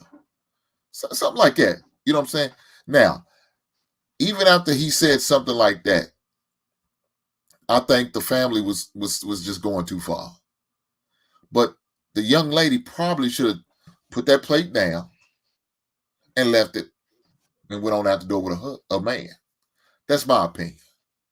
Don't even take the food. Stop making a plate right then and there. Set it down on the counter and say, y'all wrong for how y'all came at my man. I love y'all, but I got to go. And we gone about the door. And she needs to go be out there running after and checking after her man, make sure he's good. You know what I'm saying? Maybe even talk to him. Maybe, you probably went a little bit too far. Maybe convince him and talk to him into maybe going and apologizing, for what he did and come at him differently, you know what I'm saying? And take the higher road. Now, there could be times where you just can't do it. I'm going to disagree with you on that one, but go ahead, though. Okay. I'll let you rock out. Though. My bad. Go ahead. Hey, I welcome that. That's what we do it for. So I feel like, maybe she could have a conversation with him and maybe talk to him about it. So, baby, I understand they upset you. Baby, I understand that they said what they said, but you don't think you may have went a little bit too far? You know what I'm saying? And move as such. But I think she should have left out that door with her man. I think she should have put that plate down. I don't think that plate should have kept on being made. I said, I think she should have dressed them, said what she needed to say to them in a respectable manner, then go out there and check on her man.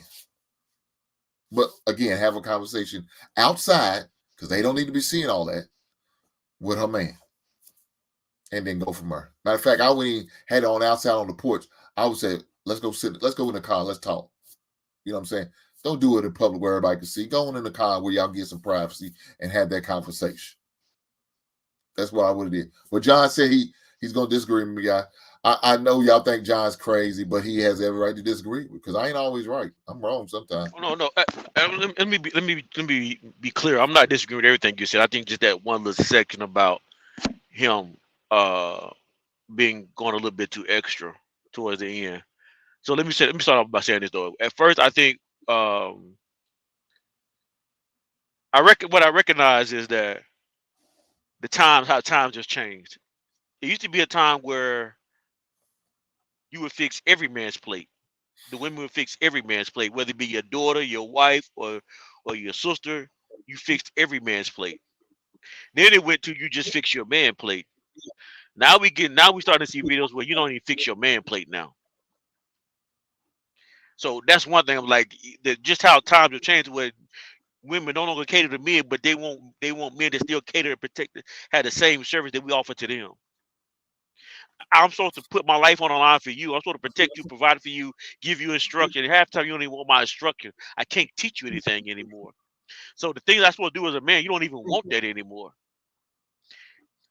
And so that's what you see in that video. I'm not sure who was in that video. I couldn't see everything in that video, but it sounded like it was a bunch of women in there. He was the only dude. And then I didn't hear another man voice in that video. He's the only male voice. Well, let me take that back. Sound like the auntie, sound like a real man. She always, you gonna leave him out of here, my dude. The hell you talking to? Feel like I'm talking to another hard ankle. But no, it was no other man in that video, just him. But and a couple women who wanted to be men, it sound like, but that's a different subject. But go ahead, John. I didn't mean to. No, you good. You good. You good. We chop it up. It's just us two, so we ain't got to fight. We ain't got to fight for mic time. Yeah, no.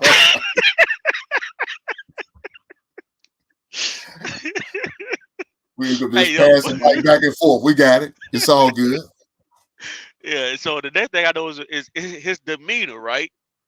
I watch how when he started backing up, how he shrugged his shoulders, and he started, like you say, started getting sassy.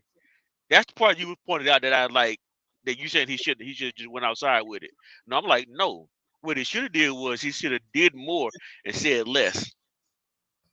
And when I say say less is like when she start fixing the plate and the aunt or the mom say something, and he should have been more like, no, she got this, she know what she doing. And what he should have did was he should have changed his posture. Instead of dropping his shoulders in, he should have raised his chest out. Because his demeanor and posture mean he was out of frame. He started retracting, walking back. He's shrugging his shoulders, making himself small. He's looking like he's intimidated by the women in the room. He needs to show his authority to the women in the room because they're not used to men having authority over them. Mm-hmm. And that's why I say the only thing I would have done different is, no, don't bag up. Don't talk. You ain't got to say nothing sassy, but just stand, put your chest out, stand strong and deepen your voice and say what you're going to say. You ain't got to be mean. You got to be angry. You got to threaten nobody. You got to curse nobody. Just say what you mean and mean what you're saying and stand on it. That type of attitude is what that young man need to see now. That's what's missing. That's what's missing out of these family dinners. Men, when I was coming up, I saw men who said what they were going to say. They put their chest out, and then the women had to respond to how the men moved. That's all I was going to say. And I'm not saying you were totally wrong. That's just that one little part I disagree with. No, that's cool. That's cool. I ain't got to look. To me, again, it's one of those situations like if that woman, his woman, should have been the one spoke up. Again, I'm going to say it like I said before. I shouldn't be addressing these women because they not mine to be addressing. I expect my lady to take care. I'm not going to fuss and argue with this woman because my lady right here. What I look like as a man, argue with some people I really don't know. I barely know. You know what I'm saying? I'm just first time over there. Yeah, I don't know you people. So I'm not even going to deal with you like that. My lady here. That's like me getting into a goddamn fight with a woman. But my lady right beside me. No. I ain't. What I got to throw hands. That's what she needs to do it. What I look like fighting a woman. I'm going to let her handle this situation. I'm going to stand back. That's what I'm doing. I'm going to stand down and let her handle. And so I think the woman really did probably the most disservice. I won't disagree with that. I can't say that though, John. Because I'm still pissed at him as a man of how he, like you said, I didn't even pay attention to him slugging the shoulder. He really went into like a child mode for real. He seemed like he started pouting and acting like a little spoiled child when the Mhm. way he acted to me. Just my opinion. But let me do this real fast. Shout out to Dedicated to My Children's Future for the $5 super chat. He says, salute and hink in the basement. Keep going strong, my brother. Hey, brother, I appreciate it. But thank you for the blessing, because you didn't have to do it. But you chose to bless me, and I appreciate you. Thank you, sir. I didn't think about that until you said that, and made me look at it a little bit different. He did retract to like a childlike mode, like he said, slumped his shoulder like he was, a little scared and intimidated, but he felt like he had to show his manhood. So I'm gonna say something back. That's what it looked like to me. So I gotta Yeah. hold him a little bit more fault than I do her. But truth be told, the young lady should have said something to the parents. Said, no, this is my man, and I don't mind taking care of my man. This is my man, and I don't mind fixing my man's plate because I know my man's gonna make sure I'm good when we go to the gas station. I ain't gotta put no gas. If something happens, I need something late at night. I know the only thing I get is saying something to him. He's gonna be willing to go to the store for me. When I ran out of pads, I know my man went and got my pads, the right ones for me. The only thing I had to do was send him a picture of it. I ain't gonna tell you how. What we talking about? I had I'm to do just it joking. before. Go ahead. I'm just joking. Go ahead. I got a daughter. I had a daughter, man. I got a daughter. I got a daughter too. I got a daughter and a wife. I don't know what you're talking about, but let's keep going though. At the time, I didn't have the wife. I had the daughter. I had the wife. Okay, I So I got had to you. do I what I had got to you. do. Okay. I had to just make sure I get the right ones. But it is what it is. It's part of life, right? Life Yeah, of a it single is. father. But nah, though, like, yeah, you're right. He did. Is that me echo? I guess it gotta be me echoing on it. Well, let me read this real fast. Real person says she wasn't mature enough, unfortunately. Yeah, facts. And she showed it. Good evening, Red Lipstick Vibe. Thank you for coming by, young lady.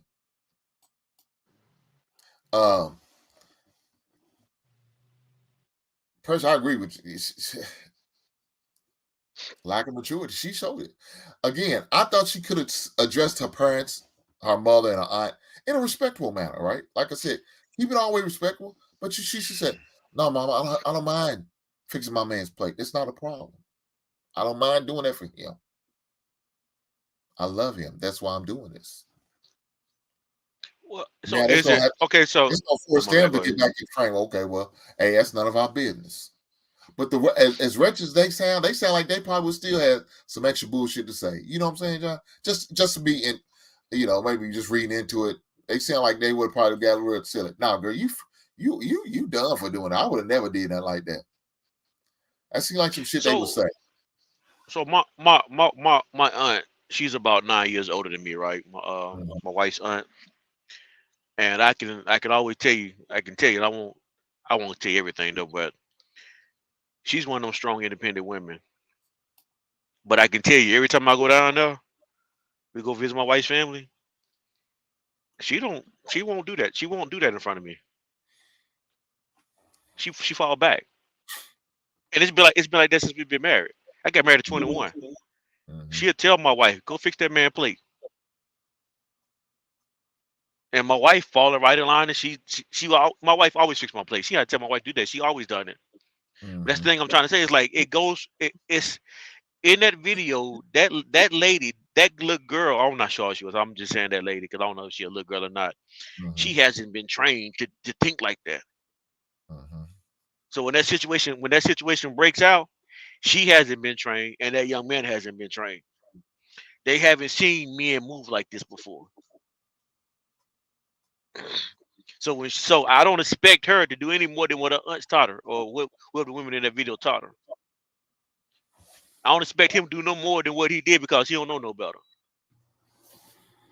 This is an example where you need some old men around to teach this. I ain't even not old men, just some real men around. You gotta be older. You ain't gotta be old to know this. You just gotta be to know what a man and what a woman is, and appreciate and let's not make this sound so one sided. Men and women know what we have each other for, and when you know what we have each other for, we don't mind serving each other in the capacity that we serve each other. My wife is my wife. I don't mind serving my wife in the capacity I'm supposed to serve her because Mhm. that's my duty. That's my responsibility is to protect, to provide, and whatever I need to do for my household. That's my job to do it. I have no shame in doing that. From the first time I laid eyes on her, like this is gonna be my wife, and this is gonna be my duty. At 20 years old, I already think like this. At 18, she already think about serving me. We came from two broken parent homes, and no one taught us these roles, but we both understood like this is what you're supposed to do. My man Dre, exactly. The young lady doesn't have reasonable examples to see. Mm-hmm. That's a fact. Facts. Because if that was the case, them ladies would have said a word. They would have understood. Matter of fact, Mm-hmm. they would have said, "Babe, hey, baby, we got some extra stuff in the oven. If he wants some more, we can get another plate if he want to. You ain't gotta just get Mm-hmm. one. Mm-hmm. Go on, get him come a piece of that sweet potato pie over there. Put a little sweet potato pie on that boy's plate. He might get hungry later. He want a little dessert." That's what they probably would have said. I did. Yeah, that's what they do. And Them said they old women, did that's just what the opposite. They want to belittle the man, make him feel bad. You know why? Maybe, let me say this. They might have been a little jealous because she brought a man to the dinner table and them two heifers ain't got shit. Hmm? John, I'm just saying. I'm just saying with you. I'm saying right along with you. I I notice it. I pay attention since I've gotten older. I pay attention more when I watch how couples interact. And a lot of couples, man, even older couples, man, they are modern day couples, even though they're older at our age. Hmm. The husband walk around with his penis tucked between his legs, like you. Like, John said John said he's tucking it in and duct taping it up. God like, damn, John. I'm John, dead say it ain't serious, so. bro. Oh, John, I'm dead look, serious, guys, bro. I can't let John sit there and lie on these people. I can't. John, stop. Don't do that. I know you're not telling the truth. This can't be. It That bothers, can't be the bro. It bothers me to see guys our age who get manipulated in relationships, and you've been married for 30, 20, 30 years, and you still move like you 10 years old. Like you're here. I'm not saying that you're not here to serve a woman. We have way that we supposed to serve our women. It's the way we supposed to serve our women. But then you're doing what you're supposed to as a husband, but she's not treating you like a man. That's the problem I have when I see these dudes move like that. And that's why they say that's the one you talking about right now. This video you just showed, that's the video that you leave it. Don't leave it at the restaurant, but leave it at the house.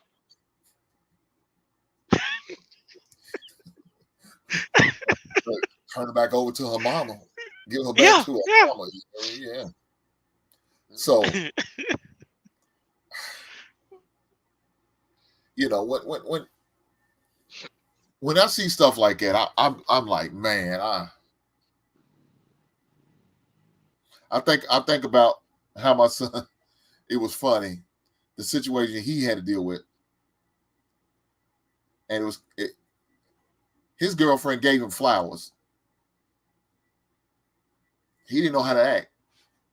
He didn't know how to take it. He's like, "Dad, she gave me flowers." I said, "Okay, well, what's wrong?" I thought a girl ain't supposed to give a man flowers. I said, "No, who told you that?" I said, "Who told you that? What book is that in?" There's nothing wrong with it. That shows a different type of respect and love that she has for a young lady to do that for you. Now, he's done that before a couple times for her. But that was the first time she ever did that for him. He didn't know how to act. It's a senior night for him. And she gave him flowers. I said, with that right there, I said, damn, I got to respect that young lady for doing it. She didn't have to do that.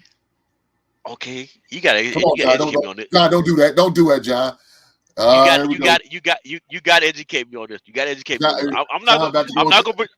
John I'm about to not go gonna to pretend like caveman mode, y'all. John about to go to caveman mode. I'm I about to beat go my back to woman over the head with a club, and you coming with me.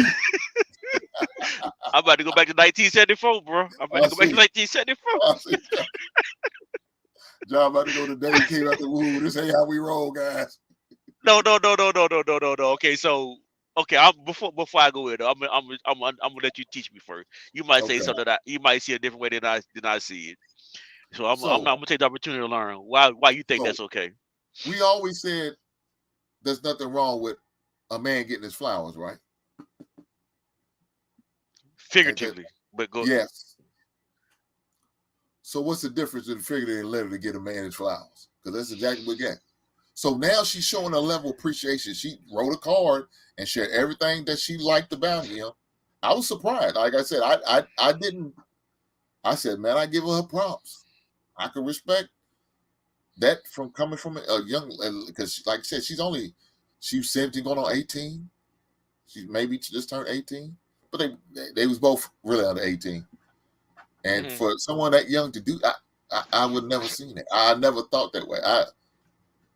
I was surprised, and so I have no problem with that. With her giving him flowers for what it is. Look, some people say, "Well, a man shouldn't accept gifts." Why? No, I'm not saying that, but go ahead though. But that's all. Flowers is another form of gift. Am I cutting y'all? I didn't mean to cut y'all, but go ahead. No, you didn't. I'm just saying flowers is just another form of a gift. That's it. She just showed a different level of appreciation. So I agree with you. Like I agree that she's shown a level of appreciation. I think that's a good sign that even at the age 18. So I wouldn't like you. I wouldn't have killed the young lady either. I would encourage her too, because you're right. She's doing a good thing. She's thinking about her spouse, well, a boyfriend at that time. Think about a boyfriend more than herself at that time. So I get the point. I get the point that you're making. But this is why I say, and you saw your son's expression more than I did. But it made your son feel uncomfortable. Yes. So I would say it's nothing wrong with giving a man his flowers, but find out what flowers he wants. Find out what makes him not feel so uncomfortable. Because I'm not sure, and I don't know the situation. So don't let me say something that I'm speaking ill of. No, I don't know fine. this situation.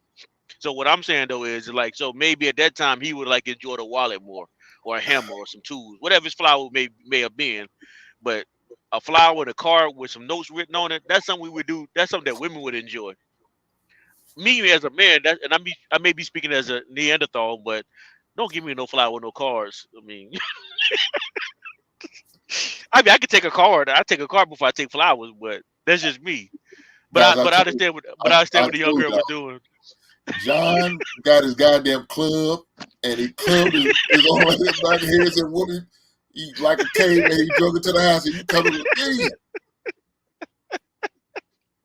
Look, the reason why he didn't know how to respond, because that's not what I taught him. He's never seen that. He's never seen that happen with me. He's never seen me do that.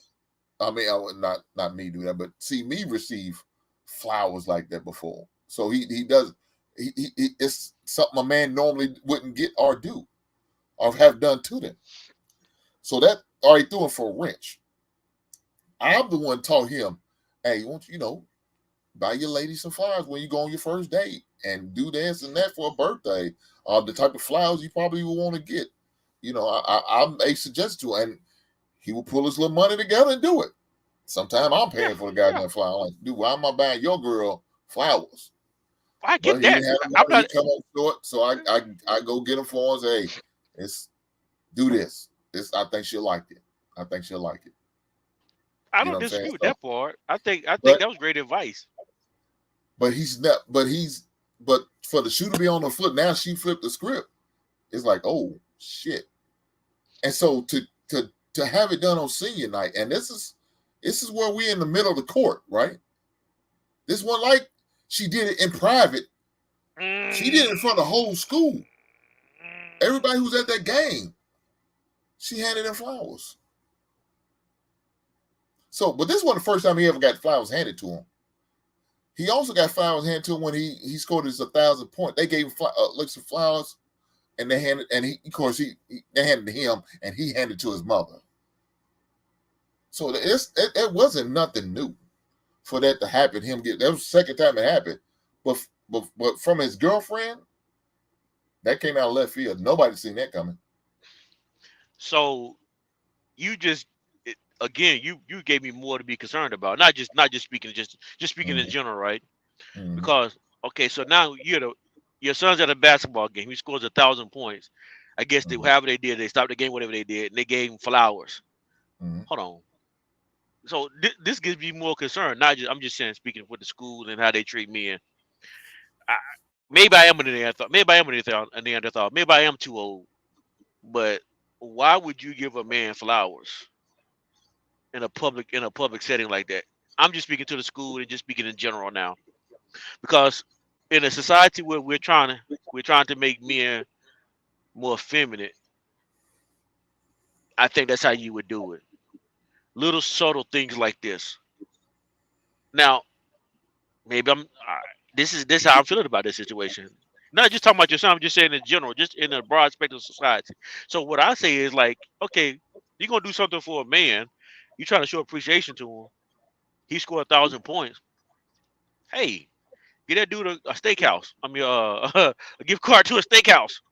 Something to do would enjoy rather than something a woman would enjoy. I understand what you're saying. Now, of course, they stopped the ball, hand him like a game ball and stuff like that, and took pictures. But then in the midst, they handed flowers, and then he handed over to his mother. Gave the flowers to his mother as part of the appreciation that they had for him. I didn't think like that, like you said, trying to maybe emasculate the boys. I didn't take it there. I mean, I guess I could have. Now that you say it, that's just me. Now that I'm hearing it again, like, okay, shit, damn, John might be right. God damn, what they trying to say? But that's a school. I don't think that was her intentions, his girlfriend's intention, to try to do that to him, though. You know what I'm saying? I just think that was her. Let me be clear. I'm not trying to say about you. I'm not trying to say about the girlfriend at the time either. I'm just saying I think the girlfriend was being genuine, but I still think that that's it's okay because she's being genuine. But it's one of the experiences, a learning experience. I would say, like, don't give a man flowers. Let that man just enjoy flowers. I mean, that's just a different story. But I think in general, I think in a society we're now making men too feminine, and this is, to me, is like a subtle jab, and it's letting you know that because your son is what, 20 now, maybe, whatever the case is. He's 18. 18, okay. So yeah, they're doing their best to make men and women operate and think the same. And that's the part about this culture I don't like. I think men and women are different, and we need to treat them different. Oh yeah, for sure. I agree with that. Yeah, I definitely and that's agree with why. that. And that's why I'm saying I'm not saying the girlfriend was trying to emasculate him at all. I think she literally was like, "Hey, I'm doing this for my boyfriend. I think it'd be nice because he did it for me." But just more of a teachable moment. But that's just me. Don't let me rain on y'all parade. I'll bag up. Now look, they no longer together. I mean, unfortunately, they didn't make it. I told him, so you might want to break up with her because you about to go to college and you about to see some different shit. Yeah. You about to experience some different women. They gonna talk, look, and act different. So don't break that little girl's heart. Just amicably move on and say if it's meant to be, we'll come back after college. Yeah. Don't do it like it. Don't cheat on her. She's a good girl. So don't do that.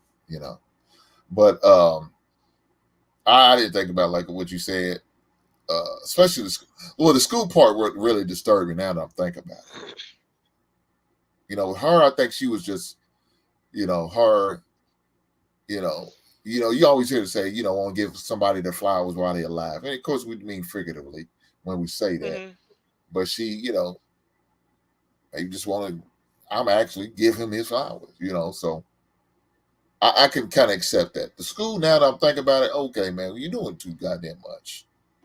But I mean, was it supposed to be, for the mother, his mother, because she was right there beside. Well, me and all three of us was there together when it happened. We all three went up, took pictures, and so I don't know, was it fire was actually intentional or not, but they just so happened to hand it to my son, and he handed it to her. I don't know. Maybe that was I don't know. I'm hoping that's what it's supposed to be. You know what I'm saying? A level of appreciation. I got to hold the trophy or the plaque that said 1,000-point score. So if we both got something, he got to hold the ball. I held the plaque. She held the flowers. So I don't know. Maybe that. I don't know. Yeah. I don't know. If John they got me feeling some type of way, man. I didn't mean to rain on your parade, bro. I will no longer go to no more of the games because of where they get my goddamn son. I was actually just speaking in general though, not just specifically to your kid, but just in general, like what schools are doing. Is that what? Nah, I'm just saying good evening, Miss Neal. My bad, John. Oh, yeah, go ahead. Yeah, but I wasn't specifically speaking to your kids. It was more so just an ideal situation, what's happening in society. I pay attention to stuff like that. It's like these little subtle things that they do. Now, sometimes you can be overthinking it, but I just don't feel comfortable. Don't give me no flower. That's all I'm saying. I mean, look, John, don't give me that literally. I could definitely understand that. I could definitely understand it. I know what you mean. But I'm telling you, you got me feeling some type of way now. Yeah, look at that. I guess look at that video. High school is done, but yeah. Because I probably would have said something to the AD. Hey, man, don't you ever do this shit no goddamn more.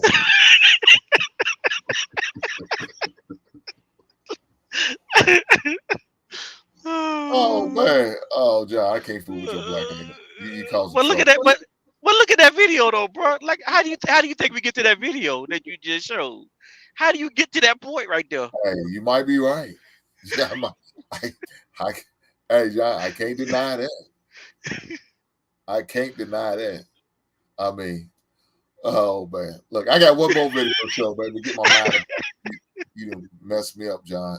Y'all blame it on John if my mood changes. Y'all blame it on John. My bad, bro. We'll change it. We'll change it on the next video. No, you good, man. You good. It's all good. But I seen it's another one last video I seen. And they, of course, they ain't like a restaurant setting or a dinner or whatever the case may be. But let's go from here.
Now, John, at last dude, he's better than me. I wouldn't have dropped no goddamn dollar for that heifer. So, let me get your take on that. Mine's maybe a little longer than yours, but go ahead, bro. I want to hear what your take is about. So if I saw the video correctly, I have a hard time watching the video while I'm in the truck. Okay. On the little small screen, but what I saw it's like the men and women competing for the food that was coming to the table. Is that what I was seeing? No, so if you in the video, some of the guys were like, one guy was like reaching for another piece of pizza, but the lady quickly ran up and grabbed the phone, like she was trying to hide it from him, because she Oh, thought okay. he was going to grab the phone. So every video clip that was showing up there, the girl was always grabbing the phone, whether he was grabbing a glass of wine, maybe to fill a wine glass up, or to get a drink, or to get another piece of food or something. It was always the young lady snatching the phone back, like she was trying to hide something. I was trying to, be secretive about her phone.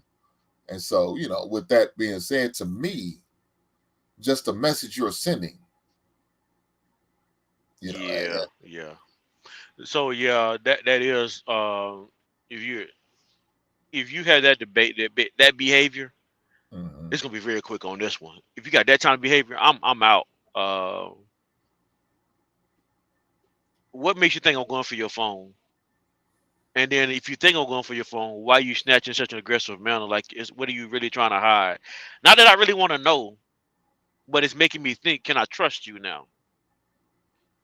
You don't need to move in such a way that you don't need, as a woman, I won't never doubt, I won't be careful how I say this. Don't give me a reason not to trust you. Mhm. I'm not going to look for a reason to not trust you, but don't give me one not to trust you either. And some women need to understand that, like, and I guess men need to understand this from one point of view too is, but speaking in the video, as a man who's dealing with you, don't make me feel suspicious. Because what I'm not going to do as a man, I'm not going to go through your phone. I'm not going to go through your purse. I'm not going to ask you 1,000 questions. I may ask you one or two. And based on the response you give me, we may be done. Because if I can't trust you, why do I need to be with you? Like, my wife never, we've been married for 28 years, almost 30 years. My phone stays unlocked on my nightstand. She can go do what she wants to, but she never touches my phone.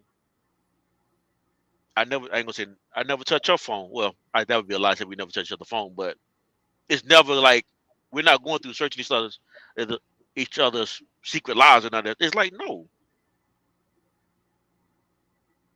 there's no need for that. That's it for me though. Mhm. So, Dwayne said, I leave my phone all over the house, unlocked all the time. Okay. Look, me, yeah, we're not doing that. If that's the case, you jump and grab phone, yeah, you about to go. I'm gonna get up and leave you at the restaurant where you at, and this is gonna be the last time you see me. Don't worry about looking at your phone for my phone number no more, because I'm not calling you. Yep. Because right now you showing me already that you're not trustworthy. You got problems. I don't believe in none of that. My lady has access to every and all things, Yep. so she can look if she wants.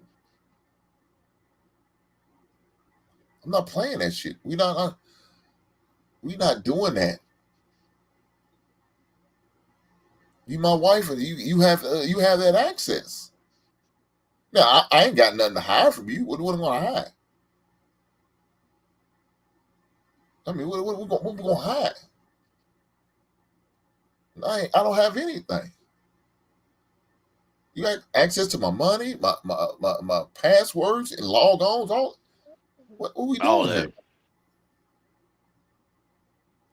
Now, if I start doing what they doing, yeah, you have every right to be suspicious and want to do a deep dive on my phone. I don't blame you. I would too if you was doing such thing. No, I wouldn't even go to, I'm about to even cut out. This is your time. Go ahead. No, I'm just saying, if you had to go into that because I was doing some shit like that, I don't blame you. Yeah. If you need answers you look for, I don't blame you, because I'm moving crazy and suspiciously, questionable. Hell yeah, I don't believe in that, man. We're not doing this. Mm-mm. We are not doing this. But go ahead, bro. No, I was actually agreeing with you. Like, I'm not gonna. She got all my wife got all my passcodes, pin numbers to my computers, my cell phone, my tablets, my TV that's in my the TV is in my man cave. I mean anything that I may keep locked up, she can get it. She can get into it. It's cause if something happened to me, she gotta get it. She gotta get into it anyway. So if I can't trust you with my life, why am I gonna trust you with my life? Nah, that's how it should be, man. Like all this secret stuff. I'm not going through my wife's phone. If I gotta go through your phone, we got some other problems. Cause me got to go through your phone. Me, and I'm not trusting you right now. We need to get to the fact why I can't trust you right now. That's what we need to deal with. That's what we need to be dealing with. That's what they actually showing in that video. There's some reason that I can't trust you, whether it's legitimate or not. Let's get to the bottom of it.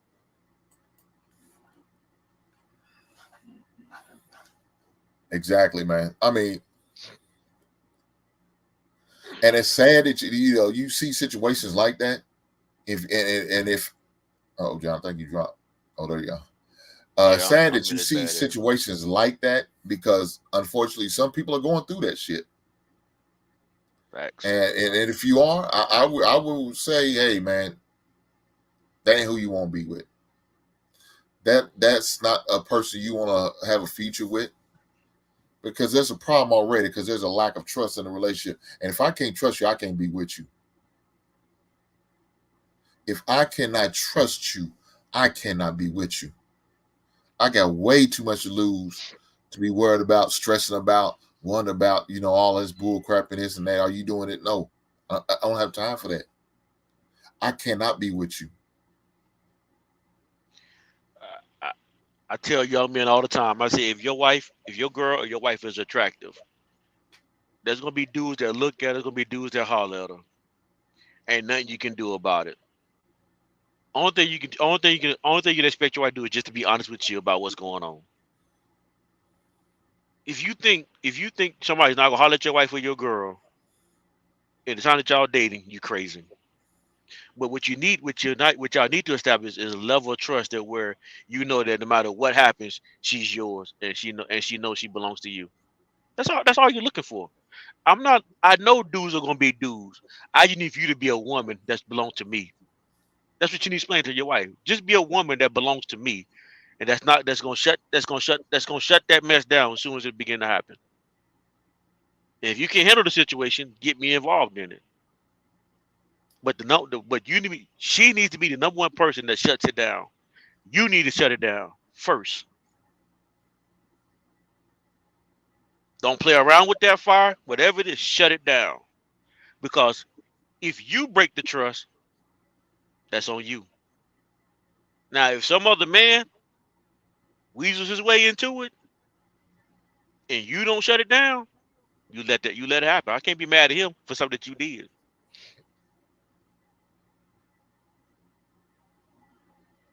That's it, man. You know what's funny, man, is when you have situations like that, you got to address it right then and there. Yep. And part of your addressing may let them know, hey, what you just did right there ruined us. Ruined it. And I'm all for fighting certain things, but certain things just you can't come back. You can't come back from, right? One of them, cheating. You just can't come back from that. There's no return on that. It's no return on that. It's not. Please believe you me. There's no return on that. It ain't. So with that being said, if you start to give me indications that I think you're doing that, I'm gonna be always looking over my shoulder at you, looking at you side-eyed. That's how I'm going to be looking at you. That's how I'm going to feel about you. Because just seeing that incident like that right there, why would you feel like you needed to grab your phone? Why? Or do you got something going on that I need to know about? Sound like we need to have a different conversation than the one we were just having prior to this incident. But I'm gonna let you know why I'm no longer interested in you, why I'm no longer going to be having conversations with you, why you will no longer have access to me because of this. Now, hopefully, you learn this lesson. Don't do that for your next man you possibly get with. Don't do that in your next relationship. Hopefully, you learn this hard and tough lesson, and you won't do it again. But hey, if you don't, you might get up with the same results. So he, Mm-hmm. how do you handle this? Okay, so let's put different time limits on it. Mm-hmm. Let's say y'all been dating 2 weeks. Let's say y'all been dating, let's say 2 months. This situation happens. Y'all been married for 5 years. This situation happens. Y'all been married for 20 years. This situation happens. How do you handle that situation at those different time periods? 2 months, yeah, she done. Leave at the restaurant. Yes, sir.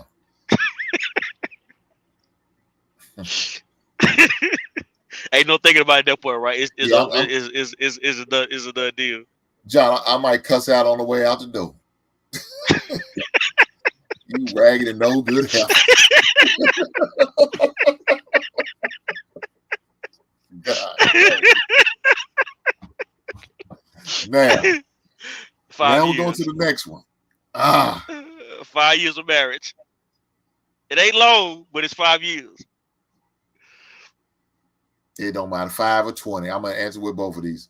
Yeah. We might be arguing at that goddamn table, John. I ain't going to lie to you. You need to go open this phone up. What's going on? That when I grabbed this glass, I grabbed this pizza, I went act like I was going over to that direction, you go snatch your phone. What the hell is going on? Now I need to see every and all things in that goddamn phone. And matter of fact, it better not be a lock on it. Right then and there, I might have to.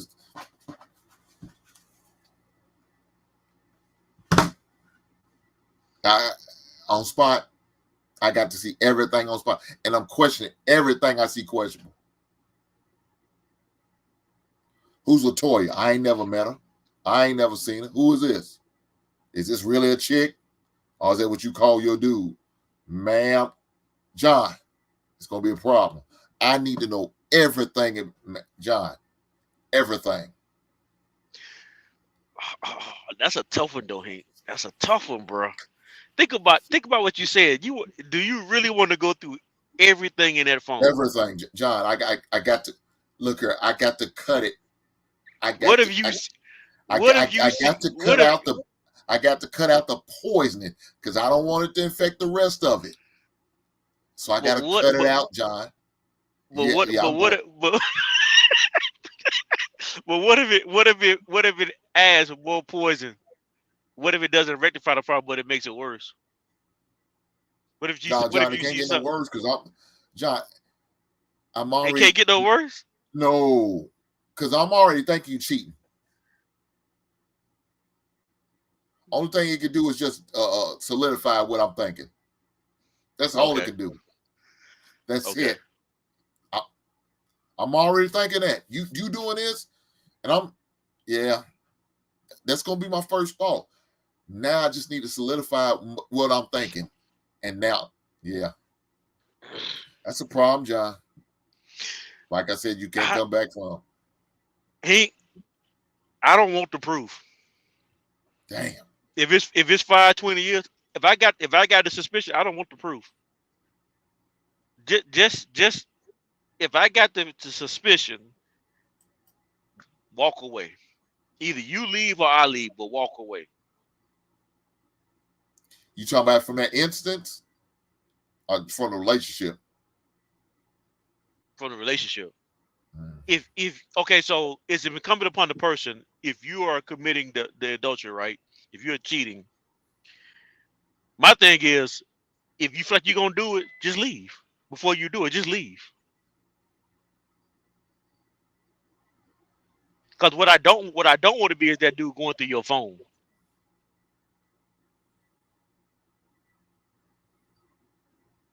What they say, I can't read it at that point. He said, at this point, you have to, John.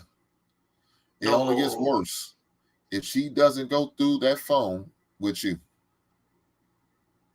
And that's the point I'm trying. Okay, so that's and this, I'm not saying it's the right answer to this situation. This is how we feel about it, right? Mm-hmm. If it gets to that point, if you're about to cheat, well, if you already cheated, leave. I don't want to go through that phone. I don't want to see. I don't want to take a chance to send a picture of you in action doing what you did, whatever it may be on that you're trying to hide. I don't want to see it either. So just go. Just save yourself and me, and you go live your life. That's just how I feel about it. Now, I think it becomes more difficult. Okay, so let's say we do that at 5 years. I think it becomes more difficult at 20 years. 'Cause I think the more time you invest into a marriage, the harder it is to walk away. That's why I say 5 years to 20 years. That's just my opinion. I think when you the shorter amount of time you're together, the less you got invested. The more time you spend together, the more you got invested. But then the question is, and I don't know if this makes sense or not though, but even though it's more time, do you change the way you think about the same situation, whether it's 5 years or 20 years? You know, John, I was kind of thinking about that as you were saying that. Because you never know what you're going to do until you're in the moment, right? You can say, man, I'm leaving. But your ass in the room, bedroom, crying like a motherfucker, man. But knowing you don't really want to leave. You and her losing your shit, John. But at the end of the day, you know you got 20 years, about to go on 21 in about 2 weeks.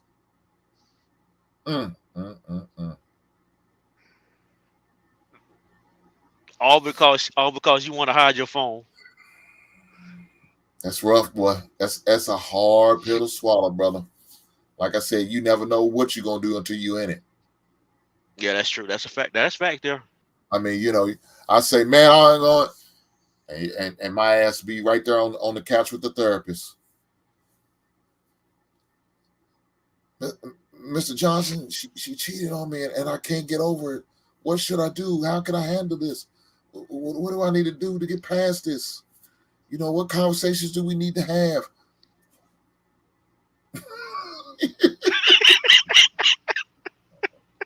God damn, John, you ain't shit. You ain't shit for this. I mean, but bro, this is real life though, right? Because it's not like there's. Man, Green Life, Alcohol said, lose your shit. I get on them apps. I'm assuming he's talking about the date apps. I don't know what apps he's talking about. That's what I think that's what he's talking about too. God damn. But this is real life stuff though, right, bro? This is real life stuff. It is. Look, man, we laugh and give a joke about it. Somebody's going through this right now. Yes. Somebody's dealing with this shit right now as we speak. They dealing with that decision they got to make. I can imagine. Let's be real. There's no right or wrong answer. It's just to me, I think it's your principles instead of what you standing for before you go in, lets you know how to handle this when you get into that situation. You can say what you're gonna do before it happens, but when it happens, it's a different story. John, I'm about to show my age. You know what these are, John? Let me make my screen bigger. Oh, that's them sugar can. Them little sugar. The orange what they call the slices. thing? Yeah. The Orange slice. orange Okay, all right. That old people can. Yeah, old people can. I got another one. Them caramel chewies. Butterscotch. No, them circus peanuts. Okay, I can't see, man. I'm on the phone. I can't see a thing on this phone. I got them old man eyes now.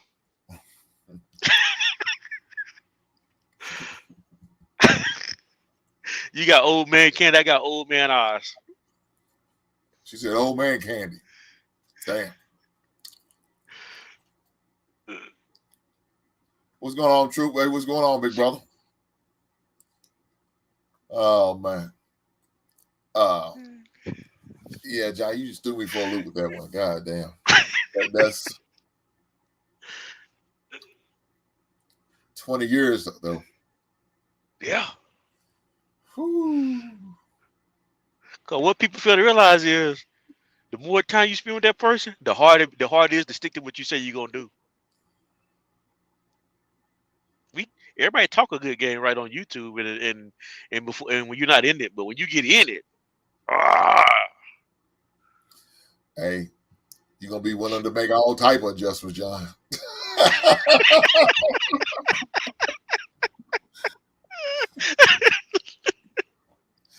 You gonna make all type of adjustments, updates. Hey, help. Hey, he. Are you saying Monday, Wednesday, Friday is his, Tuesday, Thursday, Saturday is yours?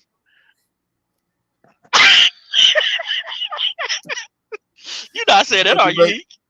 Hey, you gonna be making all type of just like fuck, goddamn. You're not saying Monday, Wednesday, Friday is the other man, and you got Tuesday, Thursday, Saturday, are you?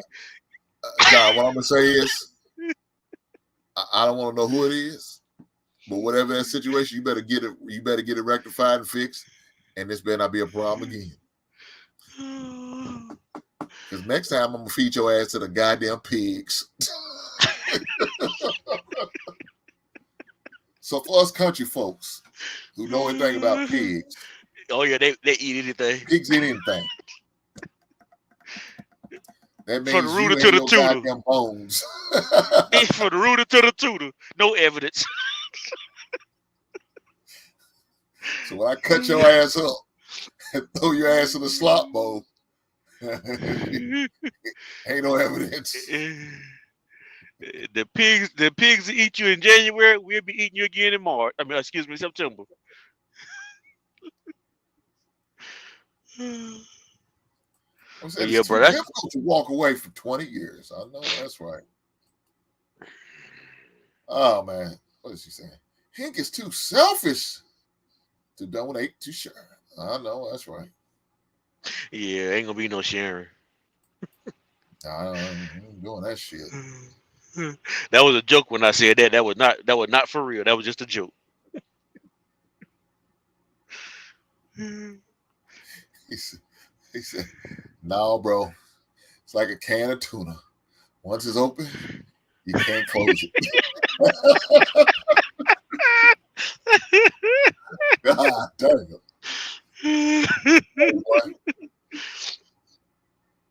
Ain't nothing wrong with some good tuna with some crackers. That's po man eating right there, boy. Y'all don't know about that shit. Look, drain the little excess sauce. Get your good old butter knife or fork. Scrape it on your cracker. You eating good. Call it a night. Hey, boy. Look, let me go be vulnerable right now. I remember those days. You ain't put no mayonnaise or no relish on that tuna. No. No salt, no pepper, no nothing. No, nothing. They got mustard. They got that mustard tuna where it's got mustard already in there. I don't think, like I said, it's just a little oily. You got to drain it off. That sound like the hills of Kentucky right there.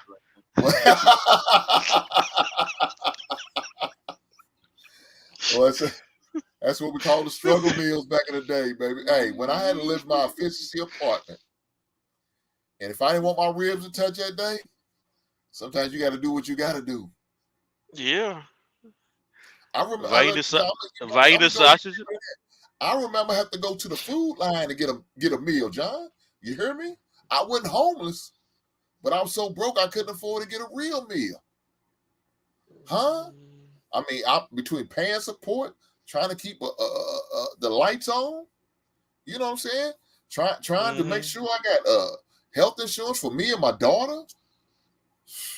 The struggle was real.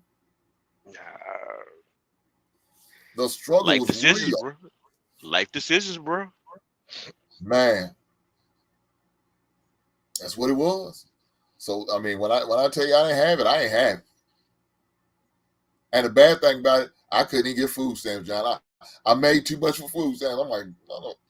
I'm barely making $35,000 a year, and I can't get it. Hey, 35,000 per day, like you doing good. That's what they thinking. They don't know. They ain't counting the support you got to pay out of that 35,000. He said, "We be roommates, fuck buddies." God damn. Look, in a fishy apartment, ain't no roommates. I don't know if y'all ever seen what a fishy apartment look like. If y'all ever been in one, you sit there and say, "Shit, you gotta." You be better off living in a goddamn shed. An efficient apartment, you walk from one room to the other room by changing. You walk from one room to the other room by just walking outside of the room. John, you had 2 rooms. I had the bedroom, and then I had the living room, kitchen, all in one, and I had a stand-up shower off to the side. With no taking baths. You always had to take a shower. Man, the toilet, you had a little space for your toilet. You know, you sit on the toilet, you got your arm up on the sink, and you had to open the shower because you had to put your arm somewhere else just to get up. You had to have a strong core and strong legs. Man, ain't that it? What? Hey, I didn't have a wash rag railing or nothing in there. Nothing. Oh, you were struggling. Oh man, you know, so I had to hang the towel over the door. You needed a woman's touch on that one. John, it wasn't there. Everything was already set. Matter of fact, the dress and everything. Only thing I had to do was bring a mattress in. The bed frame and everything was already there for me. Only thing I do is just bring a mattress. Wow. Well, you talk about the struggle. It was in a house, and I had a room. That's what we had. A big old house, and it was broken down to 3 rooms. You had 2 rooms upstairs, and you had 1 room downstairs. And it was like all separate apartments. The struggle's real, brother. What age range was this when you lived in that, when you was in that efficiency? 22. At least you were still young. You were still young then. Look, I just moved out of my mom's house. I said, man, I can't live here no more. I want to be able to do what I want to do. You know, it was one of those nights I said, you know, just got done school, graduating, everything. You know, you ready to party, have a good time, right? Yeah. So I told Mom, I'm going out. I'll see you later. What time are you coming home? I said, Mom, I'm 22 years old. She said, you live in my house. Yep. I said, God damn. I said, she right. Mom, I'll probably be home about 2 o'clock.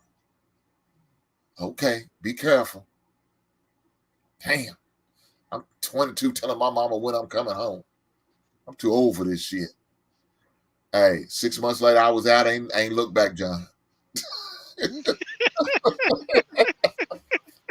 I ain't look back. But bump this shit. I ain't going back, man. I ain't gonna do this shit. Telling my mama when I'm going to come in, and I gotta be in the house or something. Man, hell no. I'm too old for this shit. I gotta get on my own. I'm a own man. But I promise you, every day I'm thinking like, damn, I wish I was there. At least I saved my money, had some money. I get better meals. I'm over eating struggle meals in the food line with the homeless people. You should do what my son. You should do what my son did. He moved out, got an apartment, but he came home to eat. I'm like, boy, I'm like, boy, he'll come home to eat and wash his clothes. I'm like, boy, you moved out. John, my pride wouldn't let me. I'm like, how you gonna move out but come home every week to wash your clothes and get food? You shopping in my refrigerator. Hey, I know that feeling. My kids do it. The daughter that was doing the same thing, man. My daughter's doing the same. I'm like, hold on, man. I just bought some detergent. What happened to all our detergent?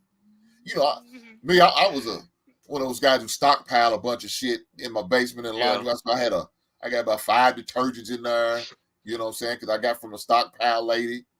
And I got like a whole thing of toothpaste, you know, mouthwash, everything we need, all in the basement there. In the was it like a storage closet? Man, I come over, my shit damn it, I'm down to one of everything. God damn, what did happen?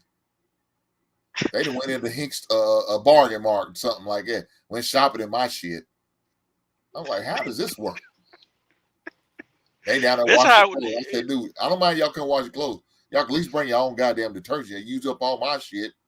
And you know, they use the whole cup full, John. They ain't use like a half a cup or a quarter cup. They use the whole cup full. And I'm like, okay, why does it take y'all all day to wash 2 loads of clothes? What the hell are y'all doing? How does it take you all day to wash 2 loads? It's 2 loads. My shit's 45 minutes per cycle. Per load. Why does it take you damn all day? I need my house back. Y'all got to go. They gotta cook. They gotta cook. They gotta cook while they're there. Let me tell you what they doing, John. Not all of John. They waiting around for dinner to be served. So now they there washing clothes and get a goddamn free meal. Y'all think you're slick. Y'all ain't slick. We didn't invite y'all ass for dinner. We allowed you to wash clothes. How the hell you gonna get a meal too? And then don't want to halfway clean up. I don't live here where I gotta do dishes. You ungrateful motherfuckers. You just ate wash clothes. Yeah. Man, you cut into my leftovers. John, they cut into my leftovers.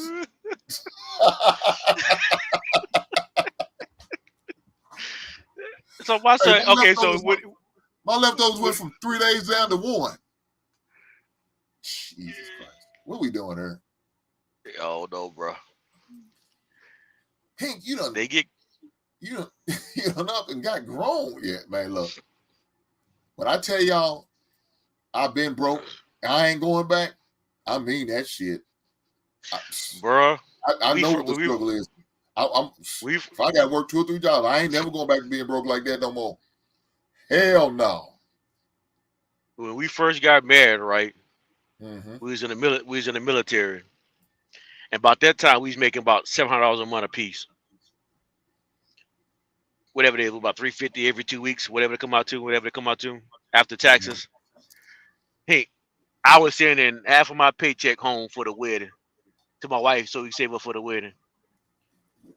And I'll keep the other half, the other month, you know, like when I need to get through the month, whatever. I was living in the barracks. But I wasn't saving no money. I'm just, you know, I'm 20 years old. I'm spending money. Hey, man, we go to my wife's hometown to get married. I'm thinking everything taken care of. I'm thinking the plane tickets, everything taken care of. Bruh. We get married. And we trying to leave my wife's hometown to get back to the airport. And none of us thought about renting a car to get back to the airport. and we both broke. No money in our account. One of our cousins take us to the airport. And when we get to the airport, we got just enough money to get a hotel, and we got to share a meal because we got a 1 day layover in Dallas Fort Worth. Mm. She got to go back to Korea, and I got to go to Fort Hood, Texas. We got enough money for 1 night hotel, and then we shared a meal at Denny's the next morning for breakfast. We went all night with no food and saved it for breakfast the next day, and we had to share a plate at Denny's. You talking about broke? I've never been so broke in my life. Said the struggle's real. I said when I got back to Fort Hood, I said I'm never leaving again without no money in my pocket. That was the worst feeling in the world. But it goes when you ain't got no money. You just got married, and I can't get my wife to the airport. I can't get 2 meals. We got to share 1 meal. Damn. That was the last time that ever happened, bro. Hey, John, that was real struggle love right there, boy.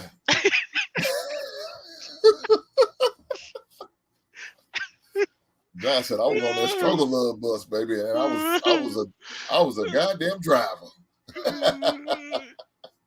Yeah, boy. Man. How you man. gonna get married? How you gonna get married? Don't have no money to get you and your wife back to the airport. I say, John was out there panhandling for meals and shit. God damn, could y'all help brother out, man? For my honeymoon, for my yeah. wedding gift, could y'all throw me a few dollars? Shoot, bro, I'm gonna tell you, bro. For that, when I got back, I worked. That's when I got out of the military. I started driving trucks. Mm-hmm. I worked from sun up to sundown every day. I said I'd never be broke again. I would never be broke. Everybody said, "How you work 80 hours a week?" Cause I didn't want to be broke again.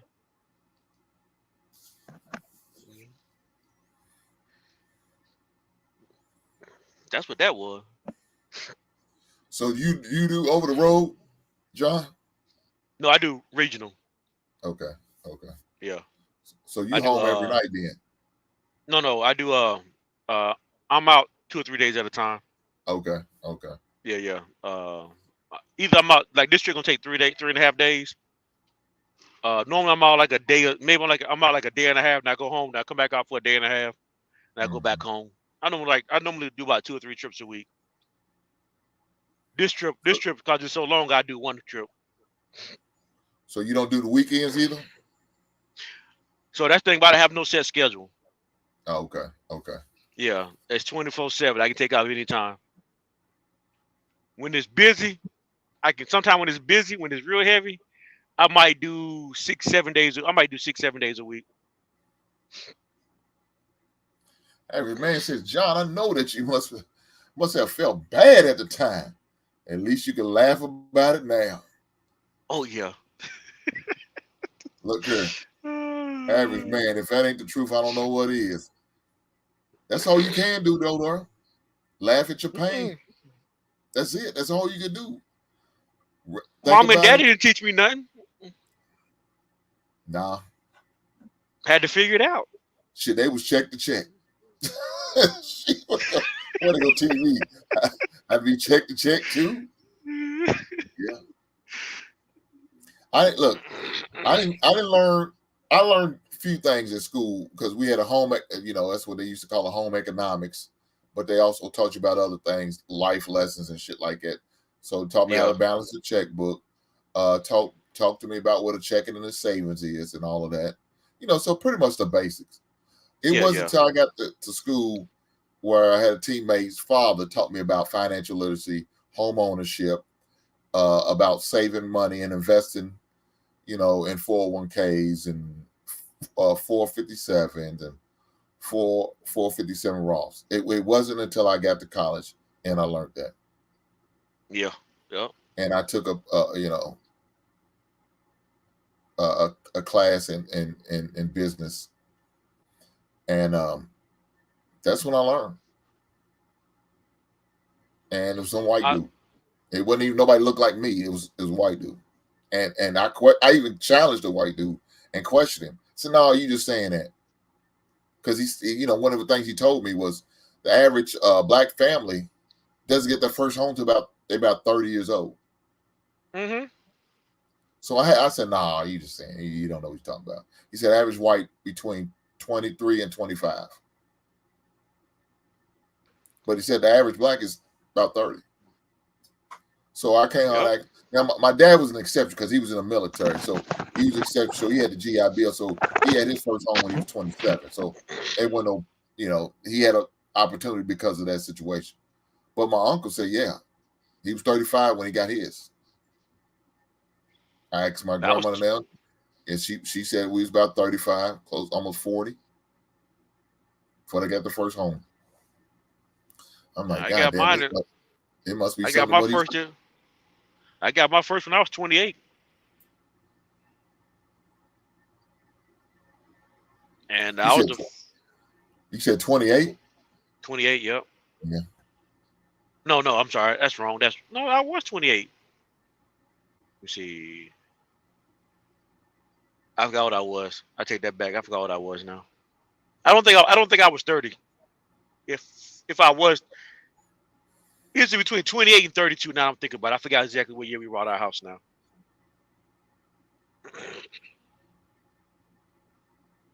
I want to say 28 though. Yes, ma'am.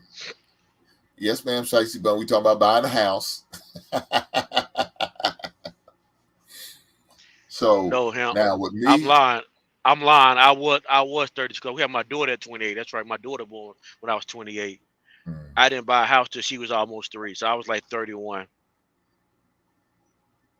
So yep. So that worked out to be about right. About 30 years old.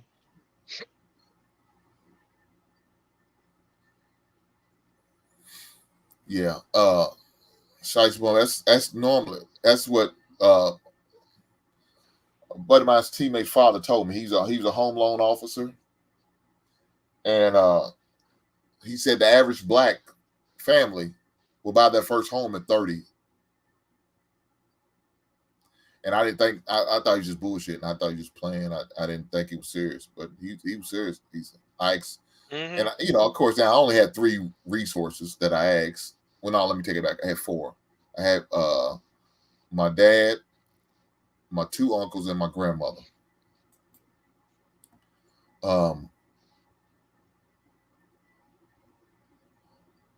but with that being said, with the now, of course, like right now, it's kind of crazy because the housing market's so high. It's really cheap to stay in an apartment. Truth be told, right now compared to getting a house and the house payments. But say about 3-4 years ago, that wasn't the case. It was cheaper to have a house payment than it was apartment. But now it's cheaper to have an apartment than a house right now due to the housing market. But it's gonna go down. It's gonna go down. They're just gonna go down. It's only a matter of time. Um, but yeah, I'm like, man, that's crazy. But like I said, my family, they really didn't teach us nothing like that. They didn't. There wasn't a lot of conversation. Like I said, they was check to check. They was just doing the best they had with what they had. So but I always been that type to be willing to listen. Didn't matter where it came from. I don't, I don't discriminate on where I get knowledge from. You know what I'm saying? I'm all I used, for it. If you can teach me something, I'm willing to learn and listen. I'm gonna pay attention, and I'm not only gonna do all that. I'm gonna take notes because now I want to take it back to my tribe, to my people, and share the knowledge what I can share with them, so they can benefit, so they can be blessed. You know what I'm saying? So that's why I do what I do. Some of the shows I do now. I'm here next week looking to do a show off Bitcoin and crypto and talk about it. You know what I'm saying? To help my people to get more invested into that, more avenues and more way to diversify money and spread the wealth. We can't keep letting all the other people get these benefits and we missing out. If you so when do I have was an about opportunity to get that knowledge, is behind a goddamn paywall. Yeah, if whatever knowledge I give, I'm gonna try to do my best to help out. Go ahead. I'm sorry, John. no, you good. I forgot you were doing that. But yeah, what I was doing though, when I was about 20, 23, 24, I found this guy, Larry Bequette. He was like a money financial guy. He just basic common sense stuff, principles about handling money and investing. So for like the next 10 to 12 years, I listened to him and Dave Ramsey. And that's where I started learning about money for like 20, I say about 23, 24. And I just listened to them. I would be at work driving trucks and I listened to them all day long. Just listen to them. That's how, I'm not saying I knew I was the best with money, but just listening to them guys helped me figure out how to save and invest better and then just Mm, spend your money wisely. Just making common sense stuff. Not even really investing in, nothing major, just common sense stuff. that's facts. Uh, Yeah. I subscribe to Dave Ramsey and his plan. I got out of debt following the concepts of Dave Ramsey's plan. Um, I actually had the opportunity to go to one of his seminars that he had over in Indiana. It was in Indiana, but it's probably about an hour and a half away from us, and it was in Indianapolis. So I got that opportunity to do that, and he had a black guy there. He was a former football player, and I got to talk to him, man, and we really, connected real good. And he gave me a lot of advice on certain stocks to look into, and I started investing in some of them stocks, and made some nice change off of the tips he gave me, man. So I ended up buying his book while I was there. I still got it. Look, John, I still got it. Never read it. Oh, I read it. But I got the book. I got the book he gave me, but I never read it. But I did read Dave Ramsey's book, but I never read my man's. His name's Chris. I can't think of his last name. But I had that opportunity to read it. Shit, I probably gotta go find the book if I can find it. I'll probably read it. But I believe in that Dave Ramsey claim relationships, and I worked it to a T. Like I said, I was able to pay off all my credit card debt because of that. Not only that, it encouraged me to, like I said, the emergency fund, and that same practice, I instilled that into my daughter. That same practice, I talk about it with my son. Yep. And I tell him, I said, look, the blessings that you have compared to what I had, your scholarship check, you can invest all of that. You don't need that for clothes or anything like that, because everything you got is paid for, dog. So put that money up in the bank. He already has a savings. So we started that when he was 16. But I just tell him, I said, that scholarship check, put it up. Yep. Save it. What do you need? Me and your mother buy you all the clothes you need. I asked for for Christmas. I text me his Christmas list. He texted me his list. Nothing crazy on there, nothing outrageous. Funny thing about that, I told him I'm not buying him another goddamn pair of tennis shoes. Because every time I buy him shoes every year for Christmas, he never wears them. He got like 3 pairs of shoes. I bought him. They look brand new, John, because he don't wear them. You know what he wears? Them goddamn Crocs all the time. And them Yeezy slides. I'm like, dude, I could save myself a lot of money and buy your ass about 2 pair of them Crocs for about $40 a piece, and them $225 shoes you asked me to order you. So I told him, I said, this year after your senior year, I'm not buying you another pair of shoes.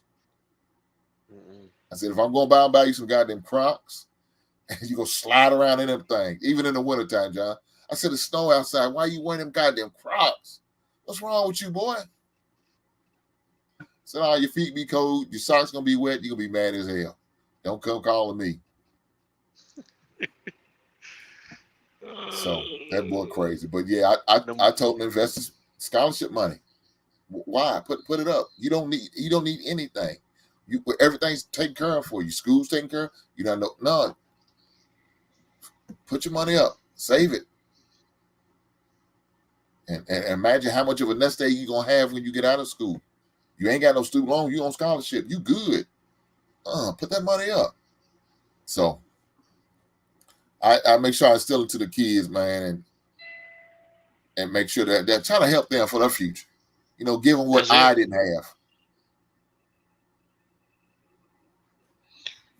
Yeah, both my kids started saving money way sooner than I did. They both had a savings account and checking account by the time they was 15. And then they got their first job when they was about 15, 16. So they've been working and saving money ever since then too. So, and my daughter's actually better than my son at saving money. She that girl, you go out to eat. So when our kids got to be a certain age, we start making them pay for their own meals. Yeah. But my daughter, I swear, every time we go somewhere, she never pay for a meal. She would not break out a debit card or cash for nothing. She would not pull that card out. John said she's out there getting gator arms. like like she can't reach for that bill. No, I can't reach it. That I think you need to get it. She will, boy. I don't care. I need something for the grocery store. So she'll wait till my wife go to the grocery store before she gets stuff that she needs. This girl 21 years old now. She don't pay any bills at the house. But she'll wait till my wife go to the grocery store. God, she running all the way in, ain't she? I'm like, John said she got to utilizing all her resources. I told her, I say, we gave her a first car. We gave her a car, my wife's old car. We gave it to her. I say, we're gonna pay the insurance. You gotta take care of the oil change, tire rotations, just the minor maintenances on it. You gotta keep up with that. Every time it come around, she'll get a schedule, tell me to take it, because she will not take it. I don't want the man to take advantage of me. Why don't you take it from me, Daddy? And she's sucking me every single time. Every single time she's sucking me into going. So I don't want him to take advantage of that. He gonna call me into buying a new car. Go on, take it up, break it over. Cause I'm not gonna lie. This how she get me right. This how she get me, Hank.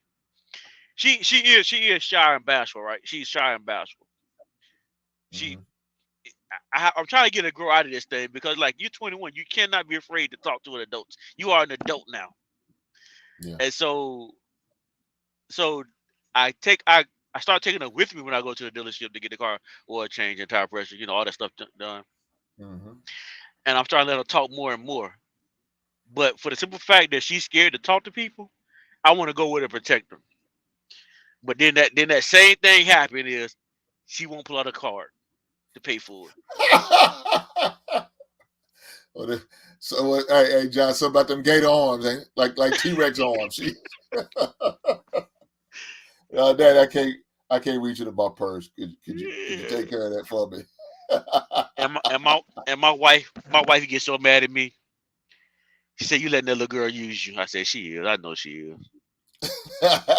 She is." Hey Josh, you wearing your head out.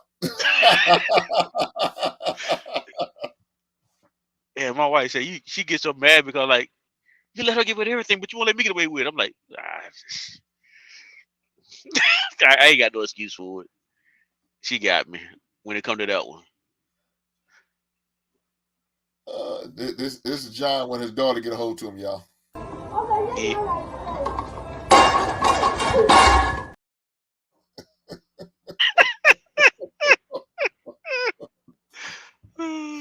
Daughter going upside his goddamn head every time she wants something.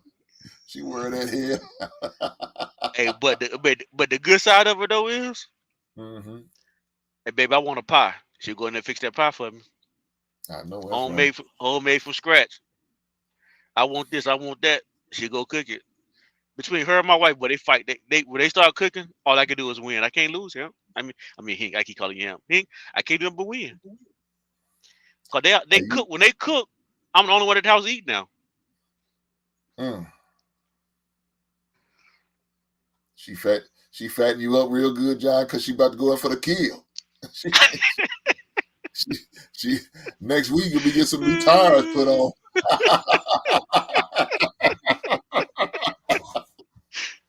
She said, "Daddy, I thought I heard a little squealing noise around my front tire. I don't know what that is. Could you go check it out for me?"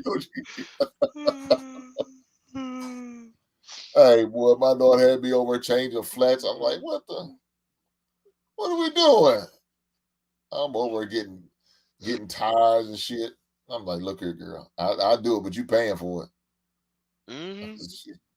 I said, I'll do it. I'll take it over. I'll do all I got to do. You paying for it. I put the tires in the back of the truck, took them over and got them changed, fixed, and put them on. I was like, man, how did I get doing this? It's raining. I said, baby, it's been flat for 2 days. I said, why couldn't you call me on Thanksgiving? I would have came on Thanksgiving. It wasn't as cold. It wasn't raining. You wait till the day of the rain, and then you're going to call me and ask me to do all this. Yeah. I said, boy, you don't give a damn about your daddy, do you? She probably had to go to it until that day. Nah, I guess not. No Black Friday sales or none of that. You just sit in the house, but you wait till rainy Sunday and call me. Hey, look, 2 days later, Daddy, can you keep your grandbaby? So then grandbaby stayed over with me on my daughter's birthday. I was like, all right, yeah, you go ahead. And she went out with a little friend. I was like, go out. I said, I got her. She fine. Yeah, boy. So I had It's so she gets you too. That ain't the only one. no, yeah, she get me. She get me. Now the only thing I don't do, when we go out to eat, I make her pay for the meal. She paying for her meal and mine. I ain't. She don't get me at the. She don't get me that way, but she finds some other ways to get back at me. I'm like, damn. Oh, I was shocked. Okay, so our past anniversary was just this past August. Mm-hmm. My daughter took us to State 48. Okay, how was Yeah, that? I was shocked. It was great because we normally go there anyway, but she paid for everything. She paid, I mean, from the start to finish, she paid for everything. I was shocked. I said, I'm gonna run this bill. You know I'm gonna run this bill up, right? Hey, John, it was like leaving the hallway lights on. Well, I'm thinking, I'm getting Johnny Walker Blue. I'm getting the blue label. So you want the dessert and everything. I'm getting the Johnny Walker Blue label. I'm getting the biggest steak. I get the biggest. What was I got that what they call that tomahawk? The tomahawk.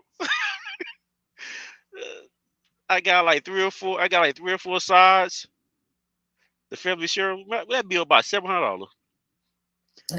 And John, you know something? I'm not a big steak. I like steak. I'm not a big steak fan though.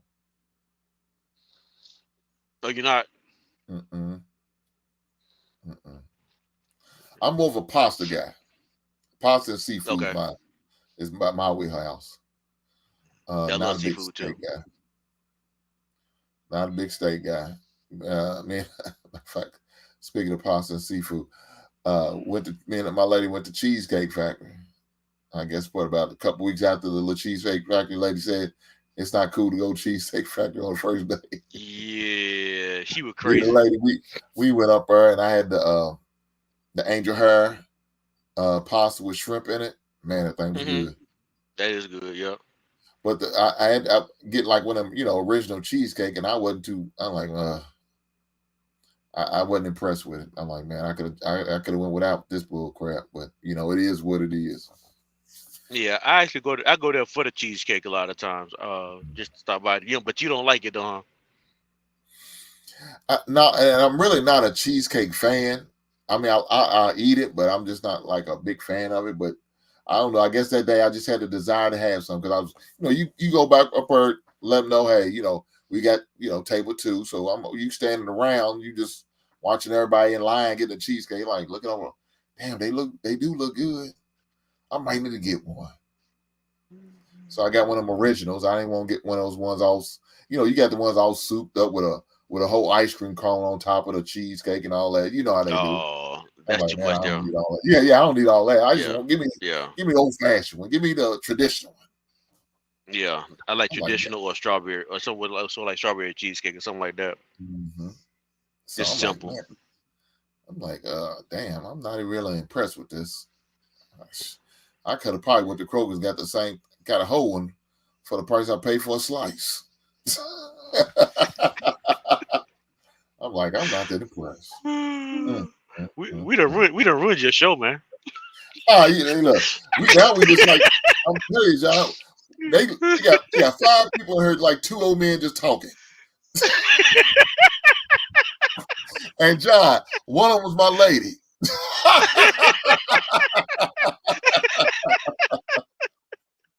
One of them is my lady. We just talking. Guys, I ain't gonna hold y'all up. I'm gonna let y'all get somewhere with some of y'all might be getting ready for bed. Shut it down for night. Y'all might be as old as us and y'all watching 10 o'clock news ready to go to goddamn bed. But for some reason, Hink and John's talking this old man shit, old people shit. They just want to hear about it. But John, hey brother, I appreciate you for coming through, rocking with me, man. Thank you again for the super chat, brother. It was quite a blessing. Didn't expect it, but I thank you. And I appreciate you what you rocking with me, man. Keep on doing it, brother. I'm gonna keep on trying to put out this great content for you and other people. You know what I'm saying? Yeah, So I good. appreciate you coming by, big brother. Yeah, I enjoyed it, man. You're a good dude. I don't care. I don't care if you're light skinned or not. You're still a good dude. Hey man, light skin lives matter, man. You go to hell, John. Look, average man, I'm old man in here laughing at y'all. Hey, man. Average man, you know what it is. If you don't like us, you can relate. You feel our pain. You know what we're going through. Hey, even old heads need some type of entertainment. Hey, you gotta fit in so well. Oh man, but Them yeah, young, them young cats talk and think too fast. So I'm like, hey, y'all too fast. I gotta slow down a little bit. yeah. Y'all need to slow it down a little bit. Let us old heads catch up.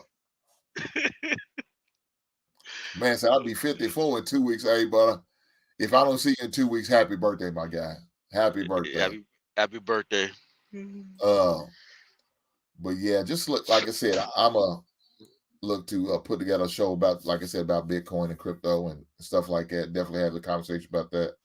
But another show I'm doing, man, I was rocking and talking to Jedi Mike that looking forward to doing the show with him, man. And we just gonna talk about Marvel versus DC, man. And how do we feel about let me what's know. going on? Let me know. Okay, yeah. Let me know, bro, What when do you we do that think one. is going on as far as the storylines? What can they do to make the stories better? Are the movies better and all that good stuff? So that's gonna be that's definitely in the works with in the basement too. But yeah, John, I'll let you definitely know. I'll definitely let you know. It's it'll probably be I'm probably gonna do the Bitcoin and crypto first, and then that following Wednesday I'll probably go with the right before Christmas.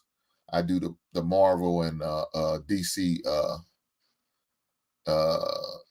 reviews and what's going on with all that. I'm trying to figure out how I'm gonna word it and do it all that. But we're gonna get it together. But it's gonna be fun.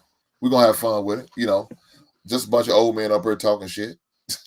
Let me know about the Bitcoin too. 'Cause I need to learn about Bitcoin too. Oh I've yeah. always said I'm gonna learn, but I never do. Speaking of another old dude just popped in. His name is Chicago Rilla. You know, Oh, he said, "But did you subscribe though?" I know that's right. I know that's right, Rilla. I what up, know that's Chicago right. Rilla? Another old head in the space. Shout out to you, brother. But yeah, you know, we're gonna definitely talk about that Bitcoin and crypto, and again, we're gonna talk about the Marvel / versus DC and what we think about that. So those are gonna be the next few shows. I'm gonna definitely have the conversation about, and of course, we still gonna be talking about the sports on Monday. You know, that's a must. Now, hopefully, this time next week we will be celebrating another win, John the Baptist over Detroit. We'll know. I don't know, but we'll see. I ain't gonna lie to you, man. I think I watched 2 games this year. Damn. I can't do it no more, man. I can't do it. I So you can't tired do of it. the heartaches? I'm tired of, bro. That's why because I was gonna start coming to your show on Monday when you do the Monday games. I mean, the football games. I just I stopped watching them because okay, I've been a Chicago Bear fan my whole life, right? Uh-huh. But then when we got the Panthers and the Carolina, I started rooting for the Panthers too. So I kind of root for both of them. But Mm-hmm. both of them lose like crap. So you can't win between the two teams. I don't. It's like, so now I'm watching basketball. Now I'm done with football. I'm watching basketball. It's like both my teams are like playing like trash. And with put 2 teams together, we still ain't got to win a record. Damn.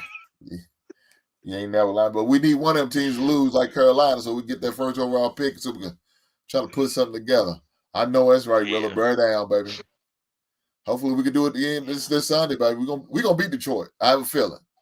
Yeah. Upsets in the making, baby. We was close last time. We let them come back, but we're gonna get them this time. We're gonna get them. They But gotta I come would, to us but I now. would, but I will tell you this though. Uh-huh. I may be done with Carolina because they got that transgender cheerleader now. Damn. Yeah, so I may be done with Carolina. Oh shit, John. I wasn't ready for that. God Yeah. damn. I wasn't either, bro. Oh Lord. What it's all inclusive shit is all over the place, ain't it, John? Bro, God damn. when I heard that was like, and I found out he was there last year.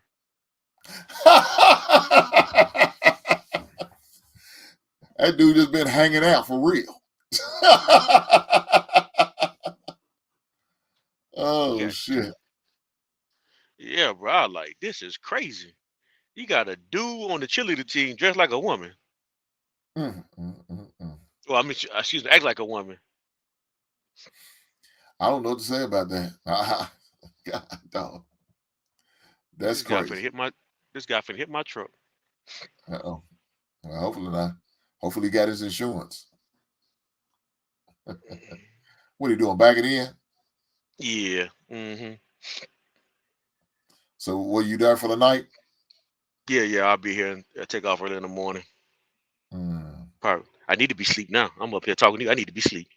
Don't get you some rest, John. I'm gonna catch up with you, big brother. You be easy, man. I appreciate you, bro. All right, Right man. You on. take it easy. I probably ain't going to bed, but I need to be. But yeah, I appreciate you though, bro. All right, now. Take care, John. Oh, man. I appreciate my brother John the Baptist coming through, man. Always coming through, rocking with me, man, breaking bread with me, donating, blessing me with a super chat. So shout out to that brother, man. Shout out to everybody, man, who was here today and still here, man. I appreciate you guys, man. Shout out to you. And like I said, shout out to everybody who donate, man, on the super chat. My man, American Negro, OG Dirty, old Mac coming through. My man, Mo Free, Black Thoughts, dedicated to my children's future. Shout out to you, brothers, man. I appreciate you guys for coming through with the super chat. And for everybody in the chat, man, Rilla, Average Man, thank you. Miss Dorian, thank you. Shiesty Bomb, thank you, ma'am. I appreciate you. Real Precious, Black Beauty, Green Life Omaha. Shout out to you, my brother, for coming through. My man Truth coming through. Shout out to you, my guy. I appreciate that. Man. Who else is here? Let me see. Real Precious was here. She came through. I appreciate that, sis. I appreciate that. I promise you I do. My girl Red Lipstick Vibe came through. Miss Neal. Shout out to the Bengals. They out there doing their thing. Who else we got here? My man Aaron, my man DJ coming through. Who else we got? Travel One. Shout out to Travel One. Even though she had some off the wall questions. Shout out to that sister for coming through. Always tapping in with me. I appreciate you, sis. I promise you I do. My girl Crystal Light, my man Marcus. Shout out to you, my guy. I appreciate that again. I appreciate that. And for those, if anybody I forgot, please charge it on my mind and on my heart. My man Zuma coming through. My man Houday coming through. My man, who else? Am I missing somebody else? Hopefully I'm not missing nobody else. Hopefully I said everybody I need to see. All the he says. Shout out to you guys, man, for coming through. I appreciate everybody coming through tonight. My man No Chaser, he came through earlier. Shout out to you, my brother. Shout out to my man Ronnie for coming through. Shout out to you, brother. My girl Jolie for coming through. Shout out to you. And for everybody else who's here, man, if I miss you, I promise, please charge it to my mind and not my heart. I definitely don't want to leave nobody out. But if I so happen to do that, please just charge it to my mind, not my heart. Again, thank you for rocking with me. Looking forward to seeing y'all on Monday of next week. And we're going to talk about some more sports. By then, we're going to be getting 1 week closer to the NFL playoffs and the end of the regular season and all that good stuff. But we definitely going to talk about it. We are definitely going to talk about it. You still got this NBA mid-season tournament going on. I think it's going to be the semis this weekend. So I guess hopefully by this time next Monday, we'll have some type of mid-season champ. We'll see who that's going to be. We'll talk about it on Monday. But until then, guys, y'all be safe. Y'all be easy. And I look forward to seeing y'all then.